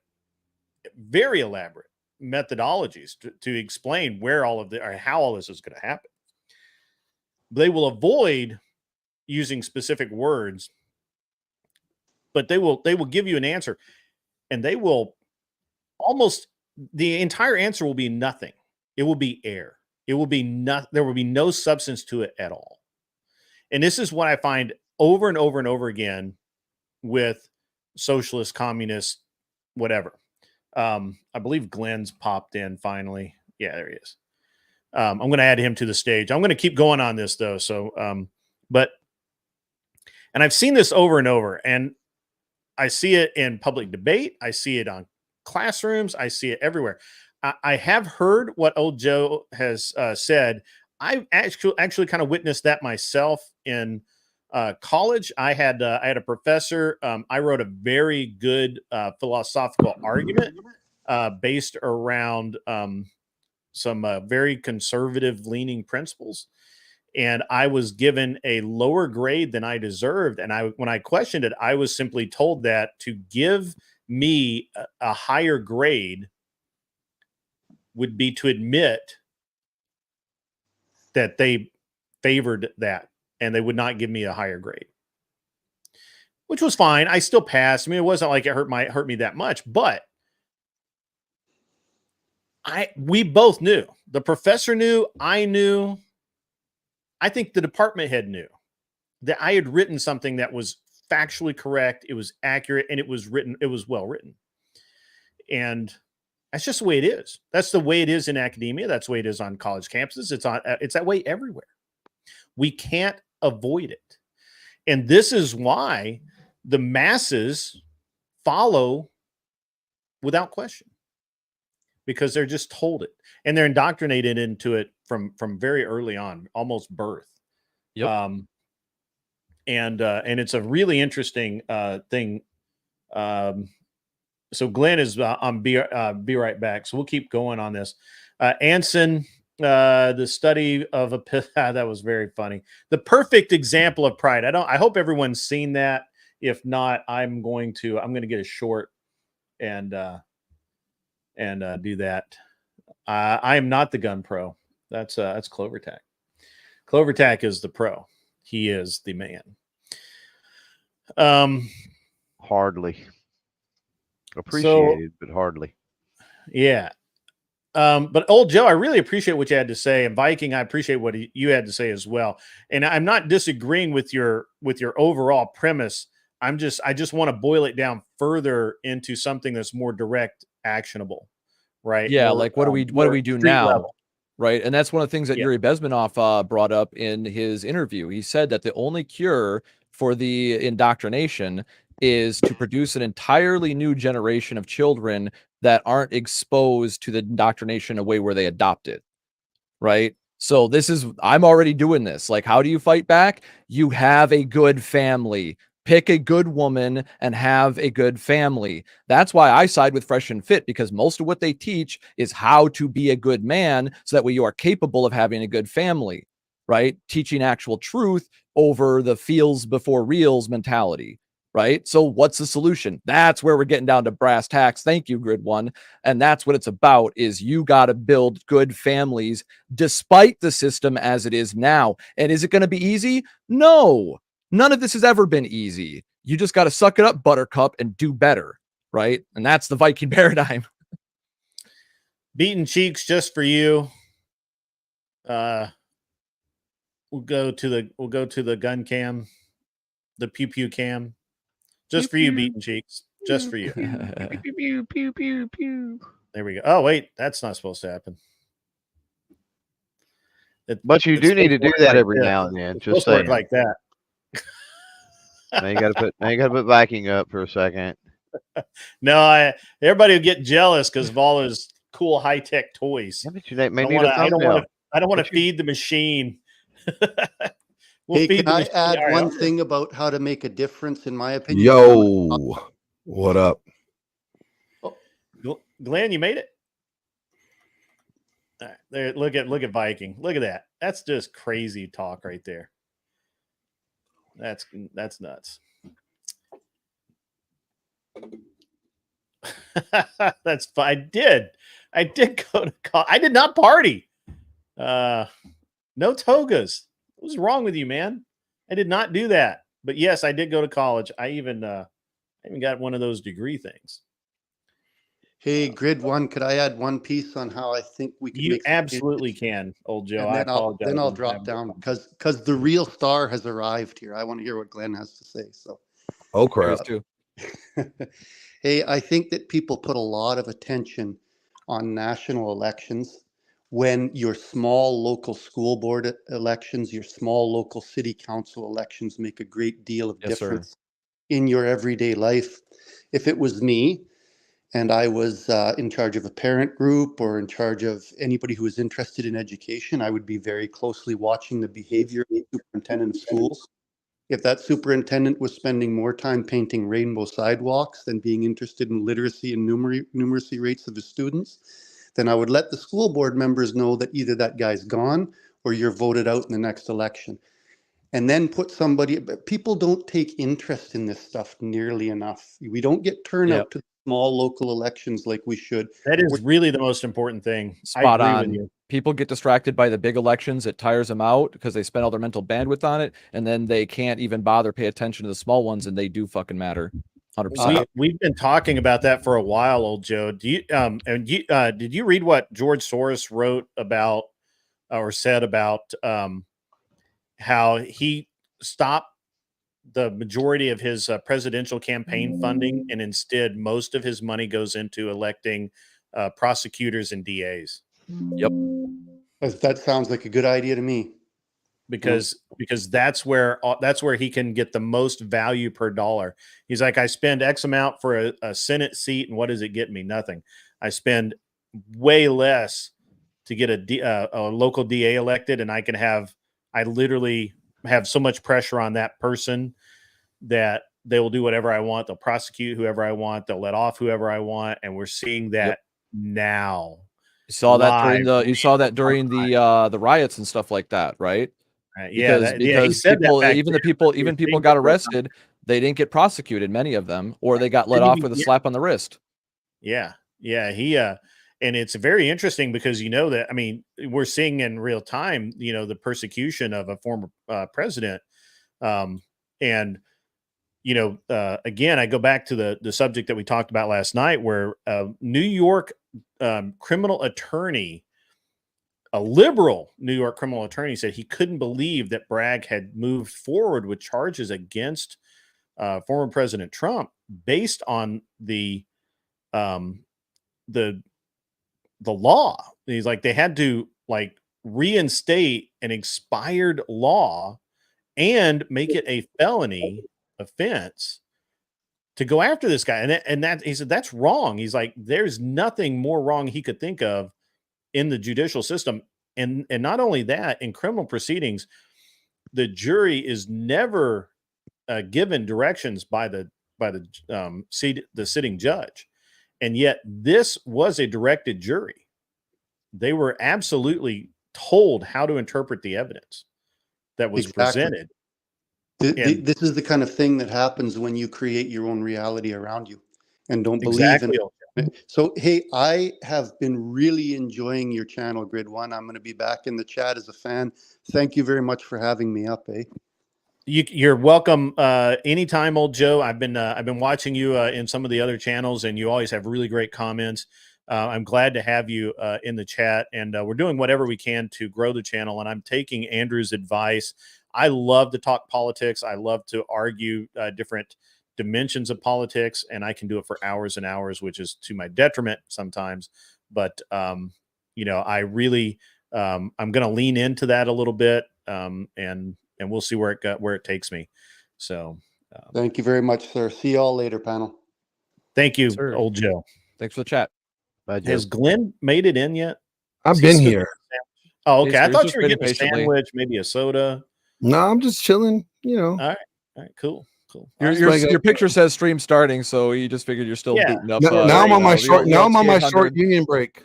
Short union break. I just thought the T800 was booting up. A union break is like 4 hours, bro. Exactly. Hold on. Is that a film? There we go. Oh, there you guys happy? Yeah. There we go.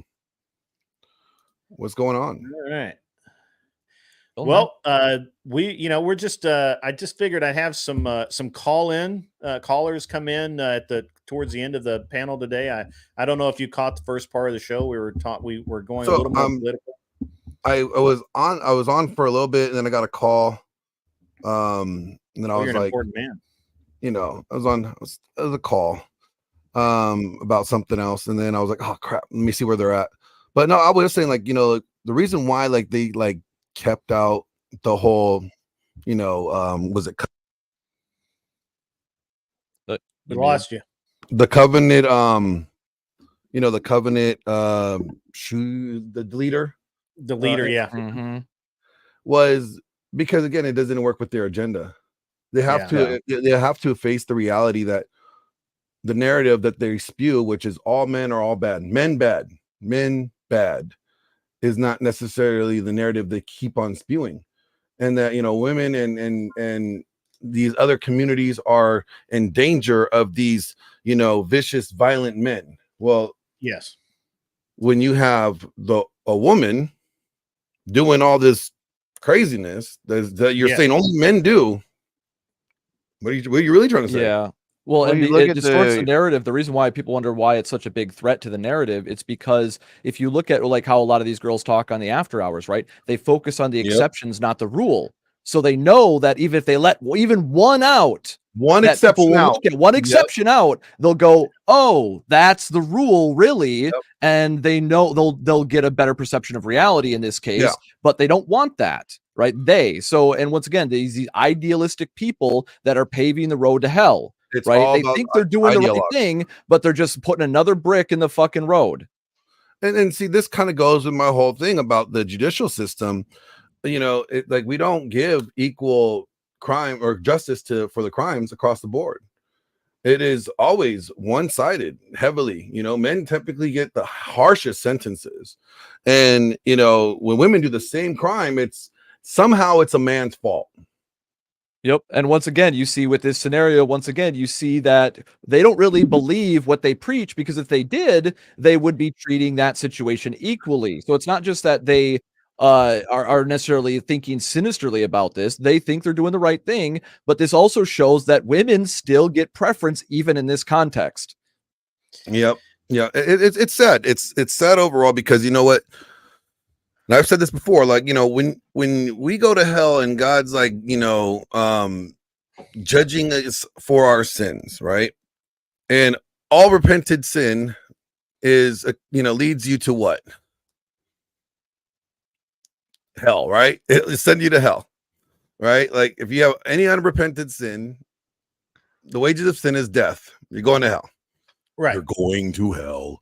That's right. That is the wage of sin. That is exactly what it is. So, it's like,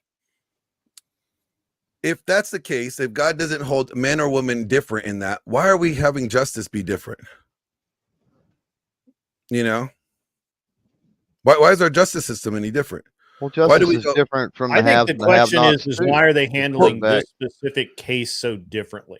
Well, it's not just this case though, because you have to understand this has been something that they've been doing for years now.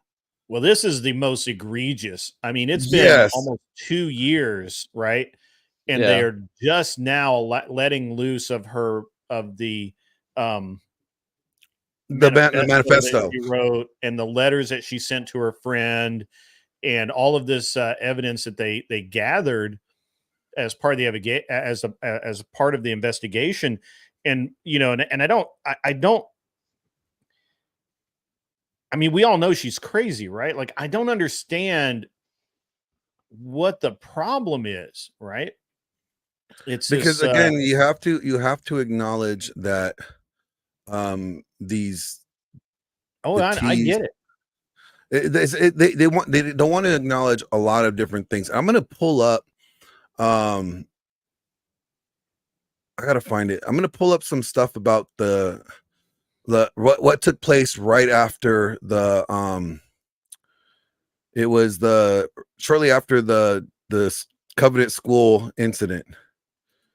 And while you're doing that, I mean, I think that the thing that we have to remember here is that the FBI has refused to release this information for almost 2 years. Not only did they do that, when they did release it, it was heavily redacted, and we're just now, through the efforts of so many, getting actual, like, a real picture of how crazy this girl was. There's this one piece to this manifesto where she talks about having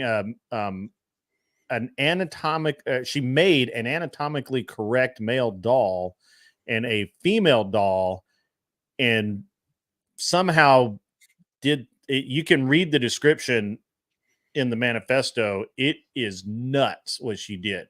And she herself even says that she's crazy in that. She's like, this is not right, or whatever. I forget her exact words. But how crazy is that, right? No, not voodoo, bro. Not voodoo. That's what I said the other day, is that even sociopaths know that they're doing wrong. They just choose to do it anyway. Yeah. Could I ask a serious question? Absolutely. What is our hang up on this particular tragic event? Well, my hang up is that it's local and that Matt Walsh did a thing on it the other day. And okay. So you brought it's an especially egregious thing where the FBI, literally the local courts issued a demand to release all the evidence, and the FBI told them to go fuck themselves. So the root of this conversation is, why did they not release the stuff, rather than what was the motivation? Oh no, yeah, we know that she's crazy. We know that she's crazy. We know that had Vanderbilt done their job and told the local police about them, she wouldn't have been able to purchase any firearms. We know that, and if she had recently purchased any firearms, then obviously the police would have known about that. So that was the case in Parkland. That was the case in El Paso. Right. And again, the FBI, and she was, I think, as always, I believe that she was on the FBI's radar because of because of some of the erratic things that she had done. Again, she was very upset when I think it was Instacart refused her application and all of that. And I think that it's an illustration more than anything of how this is an illustration of exactly how corrupt our system currently is But in it's very specific ways. and I guess that's Very my specific. confusion over this is because it's been that way. Unless when you have a mass tragedy event that occurs, unless it's a white middle-aged male, you don't know they're not free with they're certainly not free with Right. motives and manifestos and stuff like that, but they're also not free with race. They're not free with Right. sexual orientation. Well, They're not free with religion. They're not free with, there's so many different things Well, in this case, we because knew it all of doesn't we knew fit a lot of their narrative, and they want to paint Exactly, all of and the that's they want to paint yeah. all of those events as a white middle-aged male Republican. Period. or So it's it's an interesting thing, some Glenn. white middle-aged male's fault why this happened. This True. is an interesting thing, Clover, because the initial news reports, if you go back and look, the initial news reports were that it was a male, a white I remember. male I remember. that had attended the school. Yeah, I remember. It took, I think, 2 or 3 days for it to actually come out as fact. Now, obviously, there were rumors from the start. For them to actually admit that it was actually a female dressed as a male, identifying as male. Yeah, whatever. Yeah. It took days for them to admit that publicly. Up until that point, the narrative is that it was, in fact, a white male that committed the But act. even No, without I point that out. look at Mandalay Bay. Even when it fits their narrative, well, maybe except for the whole Democrat Republican thing, that's up for debate. But even if it fits their narrative, they still withhold the vast majority of information. Yeah, I actually had friends on the ground there that night. They gave out. See, the thing is, in any major mass shooting, they give out more info to the public than what we got from this Covenant, shooting. And like, can I bring up this video? Because shortly after, send it to me. It's already up. It's in the backstage. You just gotta let me present it. Oh, maybe I on see it StreamYard. here. On StreamYard. Yeah, got it. So, where's it at now? Ah, here it is. This person was an active shooter, killing people on this school campus. And then this individual thought this was the best time to make this video about this. Yeah, just play it. This is pretty fucking awesome. This is unbelievable. I mean, this just points out the mental disorders. It's time to fucking fight. Trans allies in Tennessee, it's time to fucking fight. Trans women, if they lock you up for identifying as a woman, fight, resist. You're gonna die anyways. We're going to die anyways. It's time to fucking resist. Fight them, hurt them. If they put their hands on you, beat them. We are at an attack. It's time to fight back. Do you hear me? Trans people in Tennessee, trans men, trans women, non-binary, fight. If they try to arrest you or have you arrested on a felony for existing, beat them, team up, gang together, get people who agree with you to come and fight. Carry a weapon at all times. And yes, you have to attack the police officer. Allegedly. But it's time. It's time. If they're going to try to jail and police you for existing, you fight them. You fight them. And if they lock you in prison, fuck up the guards. Bust out of prison. Jump in with other trans people. It's time we organize a prison bust in Tennessee, guys. Now, do you see this? This is literally days after the Covenant, Fun fact, qualifiers do not work under law. You can't sit there and say all that shit and then say allegedly, and that's not going to save you. I know, right? Delusion anyway. Just for context, because some people seem to think that by giving a disclaimer that removes like responsibility somehow. So it's like, no. All this shit is automatically there. Ignorance is not an excuse. Wow. Yeah, so I mean, Just this was just as soon as we found out that she was, it was a she and not a he. They're dropping this out, and this is like for. I remember that. They were marching on downtown because they didn't want to have they wanted it kind of presented in the best light, and they were marching on downtown Nashville. Yeah, it's like so. They even had this like they had the information. This is the text messages, from the chick, like days later, but they still don't want to say that it was a chick. Yeah. Really, Oh yeah. it's just- The news would the news and the police chief had to say man when he Yeah. was if you go back and look at all of the speeches, Yep. he said he had to say man. Although that's why there was so much confusion at first, because at first the officers on the scene correctly identified the individual as a woman, as a female, Right. And but then they were hung up within an about it hour, they're like, "Oh no, it's a man," and I was like, "Wait, what?" because And, they didn't want to disrespect the deceased by not identifying them as what they claim to have been, on while they're living. I'm like, what the fuck? No. So then you're not even like sticking to the facts. Right. You're saying we're gonna just go off the lie. it.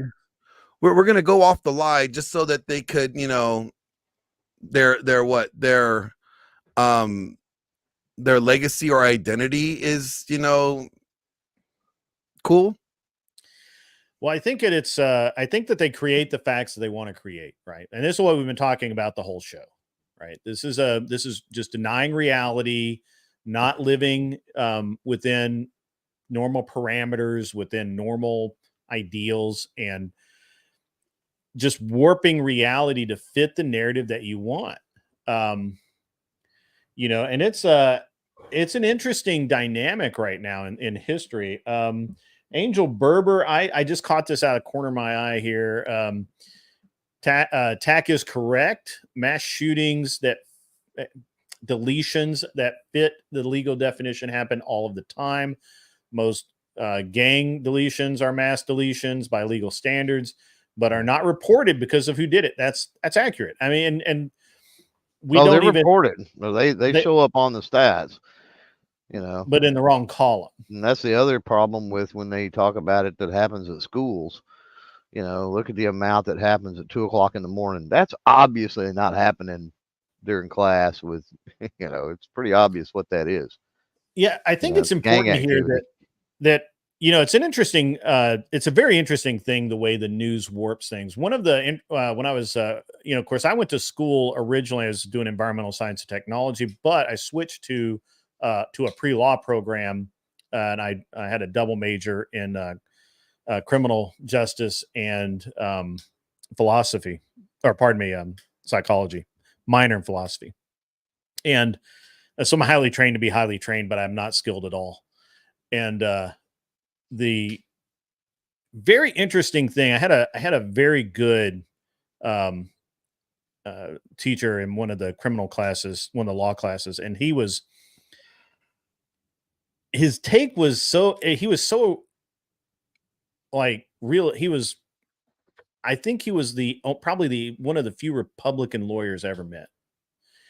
And he would tell you straight up that the entire reason there's a crime rate is to advance the budget.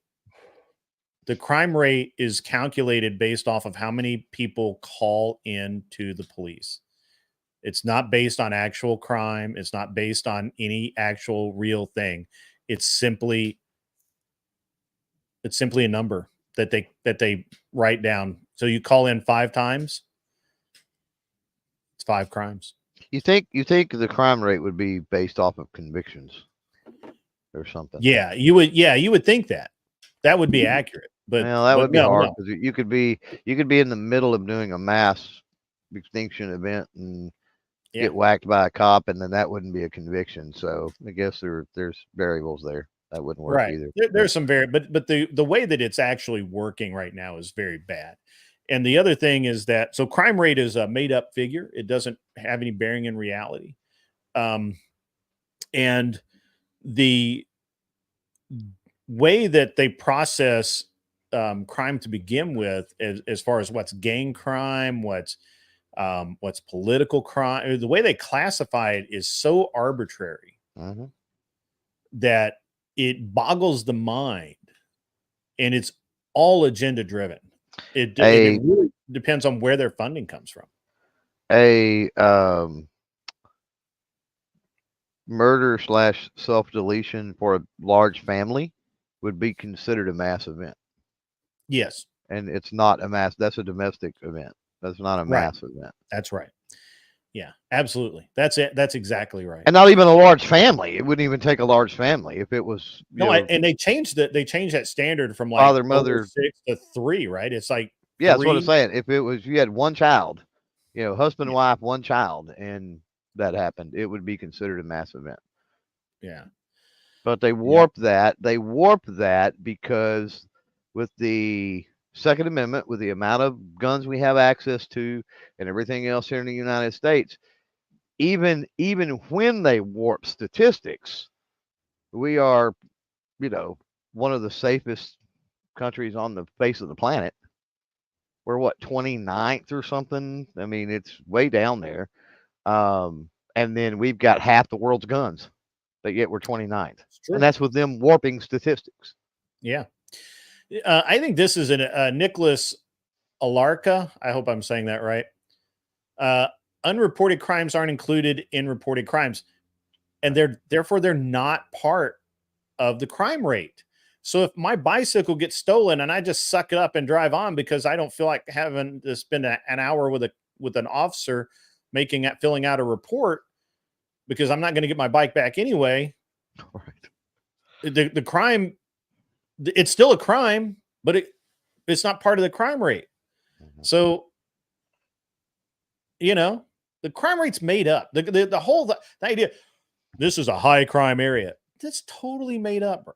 I mean, it might be. It could be a rough neighborhood, but it's totally only like a high up. crime area because it's where like they'll get most reported of crimes, being at, right? Yeah. Yeah. Correct. Right. And more importantly, it's where they get the most funding to fight crime. So it's based off the information that they get for calls, and they're like, okay, we get most of our calls regarding crime in this general area more than others. So this area is a high crime area compared to this area. And that could just be a whole neighborhood of Karens. Yeah. And here's the sad part. Of course, we all know you can't just throw money at a problem and fix it. It doesn't work like that. But let's just say we lived in a perfect world where that could be the case. Okay, high crime rate. They get more of a budget. They get more federal dollars sent their way, more of our tax money sent their way. Here's the problem: is you've got greedy politicians with sticky fingers and sticky pockets, and that money actually doesn't go to do anything to solve the crime in that area anyway. Never makes it there. It's That's insane, right. man. It's insane. What we get is we get midnight basketball. So Right. that's what we get. Hey, what's wrong with midnight basketball? Nothing, as long as the state's not paying for it. So, yeah. Yeah, so I just think that, the fact that like I mentioned this before. I think we did it on the stream when I'm like, we have like enemies within our ranks, right? Absolutely. This is part of it. Like, so there's everybody loves to scream out holding people accountable, but not yet have I seen. Sorry. No. Not yet have I seen anybody hold themselves, or when accountability has come, they actually stepped up to it and held it to themselves, or hold themselves accountable, or embrace being held accountable. Right? No one does that. Right? So it's like, it's going to take time to get there, but for the government, it needs to be done. For the citizens to be able to trust the government and, and knowing that their government and their law enforcement are not corrupt, the government needs to be up at least the best at, being held accountable. Let me add to that, Glenn, in that the law enforcement or military, government, politicians, whatever you want to plug into that, is a direct reflection of society. And until we have a better society, until we work toward those means, it's almost a double-edged sword, because the people that are getting pulled into those positions, getting into those positions, come from the society that we have, and we have a degenerate society. We're going to have degenerate law enforcement. Not everybody, but politicians, law enforcement, whatever, right? It's gonna be in the judicial system. It's gonna be everywhere because that's where those people come from. Okay. No, exactly. Okay. That's it. I mean, that's So yeah. we have to combat this from a. There has to be a societal. I think the societal component has to be a major component. Well, the societal component is a major component. Yes, we need to vote bad politicians out. Yes, we need to get rid of law enforcement officers that are acting in bad faith or not fit for duty or what. Yes, yes, yes, and yes. But yeah, ultimately, we have to make the decisions. Who was saying it? Was that Viking earlier? That we got to walk the walk and talk the talk and preach the gospel of change in society. Yeah, and but it has to start at the home. So that's it's the No, 100%. society is just is a larger version of a reflection of the home. Yep. Right. So if people are not like personally being holding themselves accountable or being held accountable and being corrected equally, and because they're both equally in value, men and women are equal in value, so that means their value is still equal. Now the consequences should not be different for one to the other, but we do that in our homes, we do that in our our laws, our legal system. I mean, in the military, having an affair is an Article 134 offense. Mhm. You get dropped down, you lose rank, you can get in trouble, you can, even confinement, to a degree if they really wanted to. I'm surprised that's still a thing, to be honest with you. But I'm glad that it's still a thing, but that nobody enforces. No, I it, right? agree. I agree. But I mean, I'm just like that should be also reflected in our society. Yeah. In the sense that if we held that, but see, the only thing is I've only known guys that actually got busted for 134 Article 134s. I even though that we know, like I knew of women that did it, they never got busted for 134s. It was only guys that got busted for 134s, which shows you again this whole idea of that we got to hold them to a lesser consequence. That right there is part of the problem. I mean, to me, it's really probably one of the biggest factors in it is that we're not holding, men and women equally accountable across the board for their crimes. The whole Lauren, was it the Congresswoman, Lauren Burbett or Bird, whatever, she got publicly shamed, but there was no consequence. But when who was that congressman that got busted? Oh no, it was the guy that was running for president. Remember, he got busted. Was it Edwards? Yeah, John Edwards. Yeah. He got busted. He got outed for having an affair, and then all of a sudden, like he was done, right? Yeah. Well, wait a minute. Wasn't is that the guy that was on whatever? The one that outed the found the pictures or whatever and did the man what it fuck he Lauren Boebert, that's right. Yeah, but there was a guy who like witnessed or found pictures of somebody having sex in a congressional office and turned whistleblower, and then they kicked him out. The wheelchair guy. Yeah, he's in a wheelchair. Yeah. Edwards, the guy. Maybe that's Lauren Boebert, wheelchair guy. Whoever that is, I don't know. Lauren Boebert's a chick from Colorado. No, yeah, she was a yeah, she was a Colorado, or she is a Colorado senator or congresswoman. North Carolina guy, I think. Yeah, and, Edwards was a guy from North Carolina, I believe, but I didn't think he was in a wheelchair. Yeah, this guy's in a wheelchair. The guy I'm thinking of is in a wheelchair, and he actually like stood up and said, "No, this is wrong, and you can't do this." And he got the guy in the wheelchair run stood out up. of town. Huh? You said the guy in the wheelchair stood up? He was that mad, Glenn. He was Damn. that, He was pissed that mad. off. Well, I mean, he was a stand-up guy. No, I think it was John Edwards. John Edwards. That was his name. Okay. He was running for president. He was running for president. I think this was during like Obama's, was it his second term or maybe his first term or whatever? I think he was on the Democrat side. Yeah, he was running mate with Kerry first, and then. Oh, is that what it was? It was I don't think what you're talking. I think what you're talking about happened when he was running for president, but previously he had run as VP with Kerry.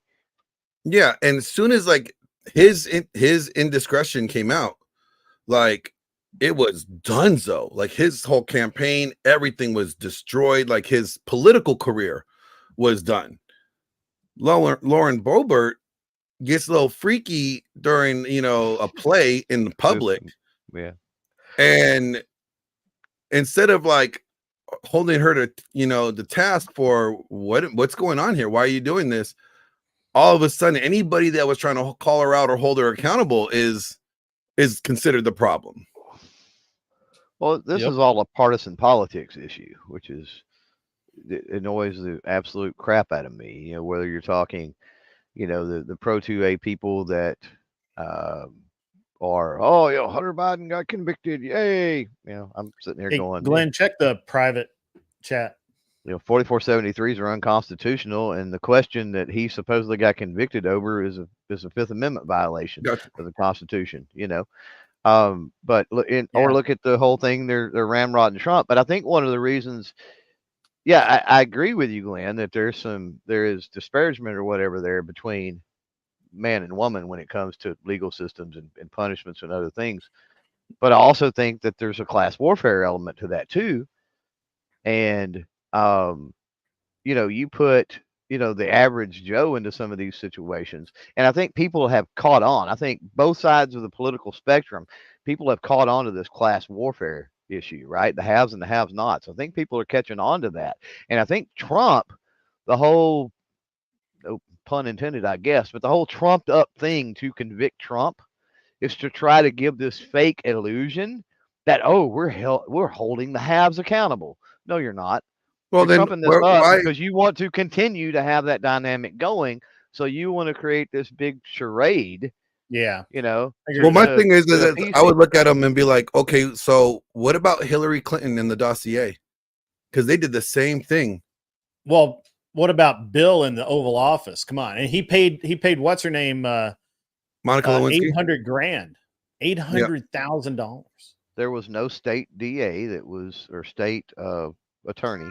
Federal attorney that was going to take the case. No, it was state. That Trump. It's not federal. It's not federal charges. The feds have not followed through on anything with Trump. It's all state. Oh, I was talking about Clinton. There was no. Yeah, oh yeah. There was they tried. Yeah. They tried. Angel Herbert sent the dossier. Go ahead. Sorry. Yeah.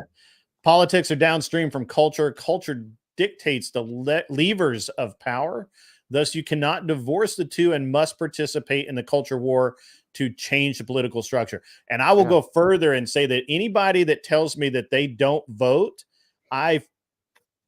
you're going to get an earful, pal. Well, because you deserve every fucking thing you get. This is why this is a big deal, because people holler separation of church and state, right? Which is not a freaking thing. That was a private letter between Jefferson and some pastors, basically. That is correct. But so the way that this works is the way it's supposed to work is government is restricted by the Constitution from interfering in religion, basically. Yep. But you can't remove religion from the human element.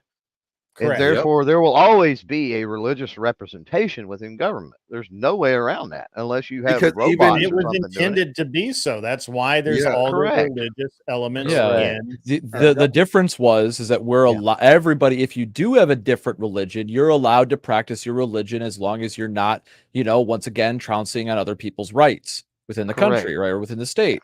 So people forget that there isn't supposed to be a separation. It's supposed to be inclusive. My rights end where yours begin. Exactly. Exactly. That's the based agreement in this panel is awesome. Well, and the unifying thread between all those points is that we treat men and women differently. That is That's a the natural problem. thing, and they want to try to act like we don't, right? And that, or like even Mr. BO was saying, well, that's just how it's always been. It's just like, so you're just going to throw your hands up and accept it? Just like, when Glenn's speaking out about it, going like, well, we should be given some pushback here. Like, if we have a standard, the standard should be upheld for everybody that, should be held to that standard. Yeah, And there's absolutely. and being equal under the law means that everybody should be held to that standard, right?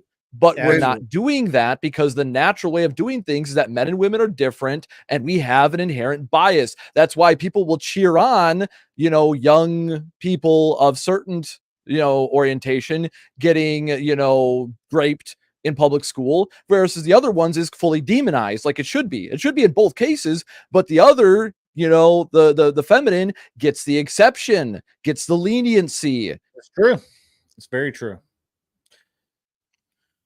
And you know what? Here's the thing. I don't actually mind that we treat women differently in some aspects, but at least admit why we're treating them that way. Yeah, it's the right? dishonesty, because once again, they have an agenda. They want to sell the blank slate that we're Right. all the same, that we come out the womb all the same, and now all of a sudden we can just be whatever we want to be. Just like, Right. no, there Gotta sell are that dream. actual restrictions in reality to who and what you are. And you, regardless of whether or not you agree with it, that's the reality.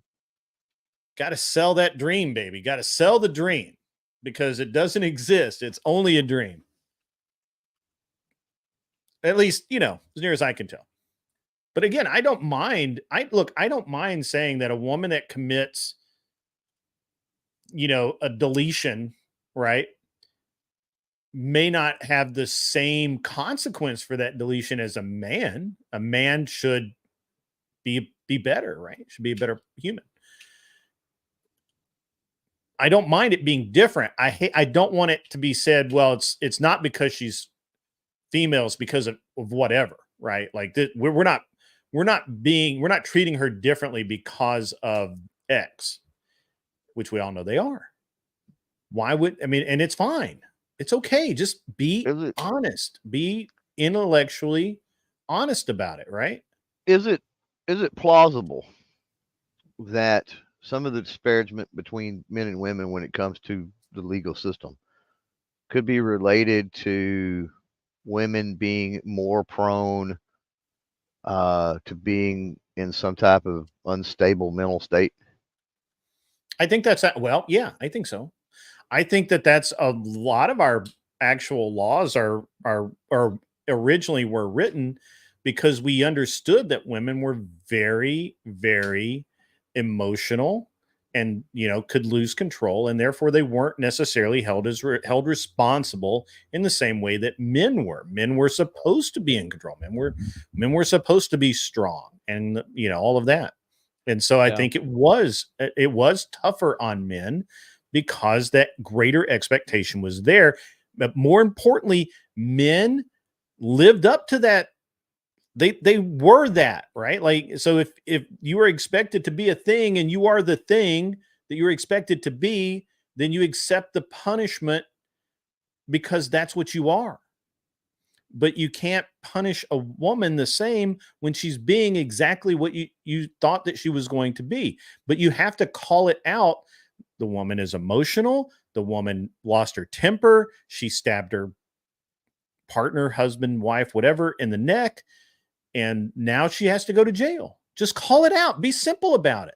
Right? Yeah, This is say that, like, yes, we get it. She was emotional. She reacted out of emotion.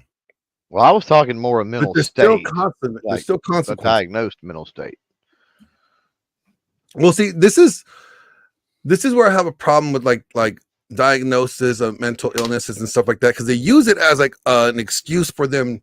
Oh, it can be gamed 100%. I agree. It can be gamed. They use it as a way to avoid accountability. Yes, you're saying it can be gamed, and I agree with you. It can be gamed. Absolutely. I think that's like, okay, yes, they have a mental health issue, great. Then they can serve their time for the rest of their lives in a mental institution then, right? Yeah, except for we did away with those for the most Yeah. part a very long We time did. ago, and we need more of them back. That's a huge issue with this country is when they got rid of insane asylums, basically. Because Well, that was there was also degrading. That's there was degrading to people. No, it was helping people, but whatever. It really was. well, It there's really also was. no checks and balances to them either. There was no, that's the problem. Like there's no again, no checks and balances in the system. No oversight. Yeah. No oversight. Well, but understand that. I mean, Reagan was forced to, and we come right back to politics. But it's that way Reagan with was, the prisons now too, Glenn, yeah. for the most part. Reagan was forced to push those people out based on what the liberals were calling for at the time because it was inhumane. Remember, it was criminal to keep those poor unfortunate souls locked up for their own good. Yep. How did we know that it was for their own good? And so I mean, I was like very young at that time, but even I remember that, I remember my grandfather, who was a Democrat, was livid about the whole deal. He's like, this is ridiculous. This is the dumbest thing ever. And he was right. And he's been proven to be right. And he was a Democrat. I mean, he was a very staunch, like he was a very specific kind of Kennedy Democrat. Yeah, he was a Kennedy Democrat. So he was very critical of his of the party at that time because of the massive amount of blowback that the liberals were pushing towards Reagan. And I would love to continue this conversation, guys, but I am now long. I've got to go do stuff. I'm going to push everybody to Mr. Lawrence. I appreciate everybody coming in. Apparently, we've had some trouble today with the stream. I don't really know what's going on with YouTube. I don't believe it's on my end or anybody else's end. I think it's StreamYard. I've seen a lot of StreamYard stuff. Yeah, I may need to update it or something. I don't know. Mm-hmm. But you guys have a great rest of your day. You don't have to go home, but you can't stay here, and you're gonna have to get off my lawn. Panel, I really appreciate everybody coming in. I'm gonna send you guys over to Glenn. Glenn, have a great day. Cool, man. Peace.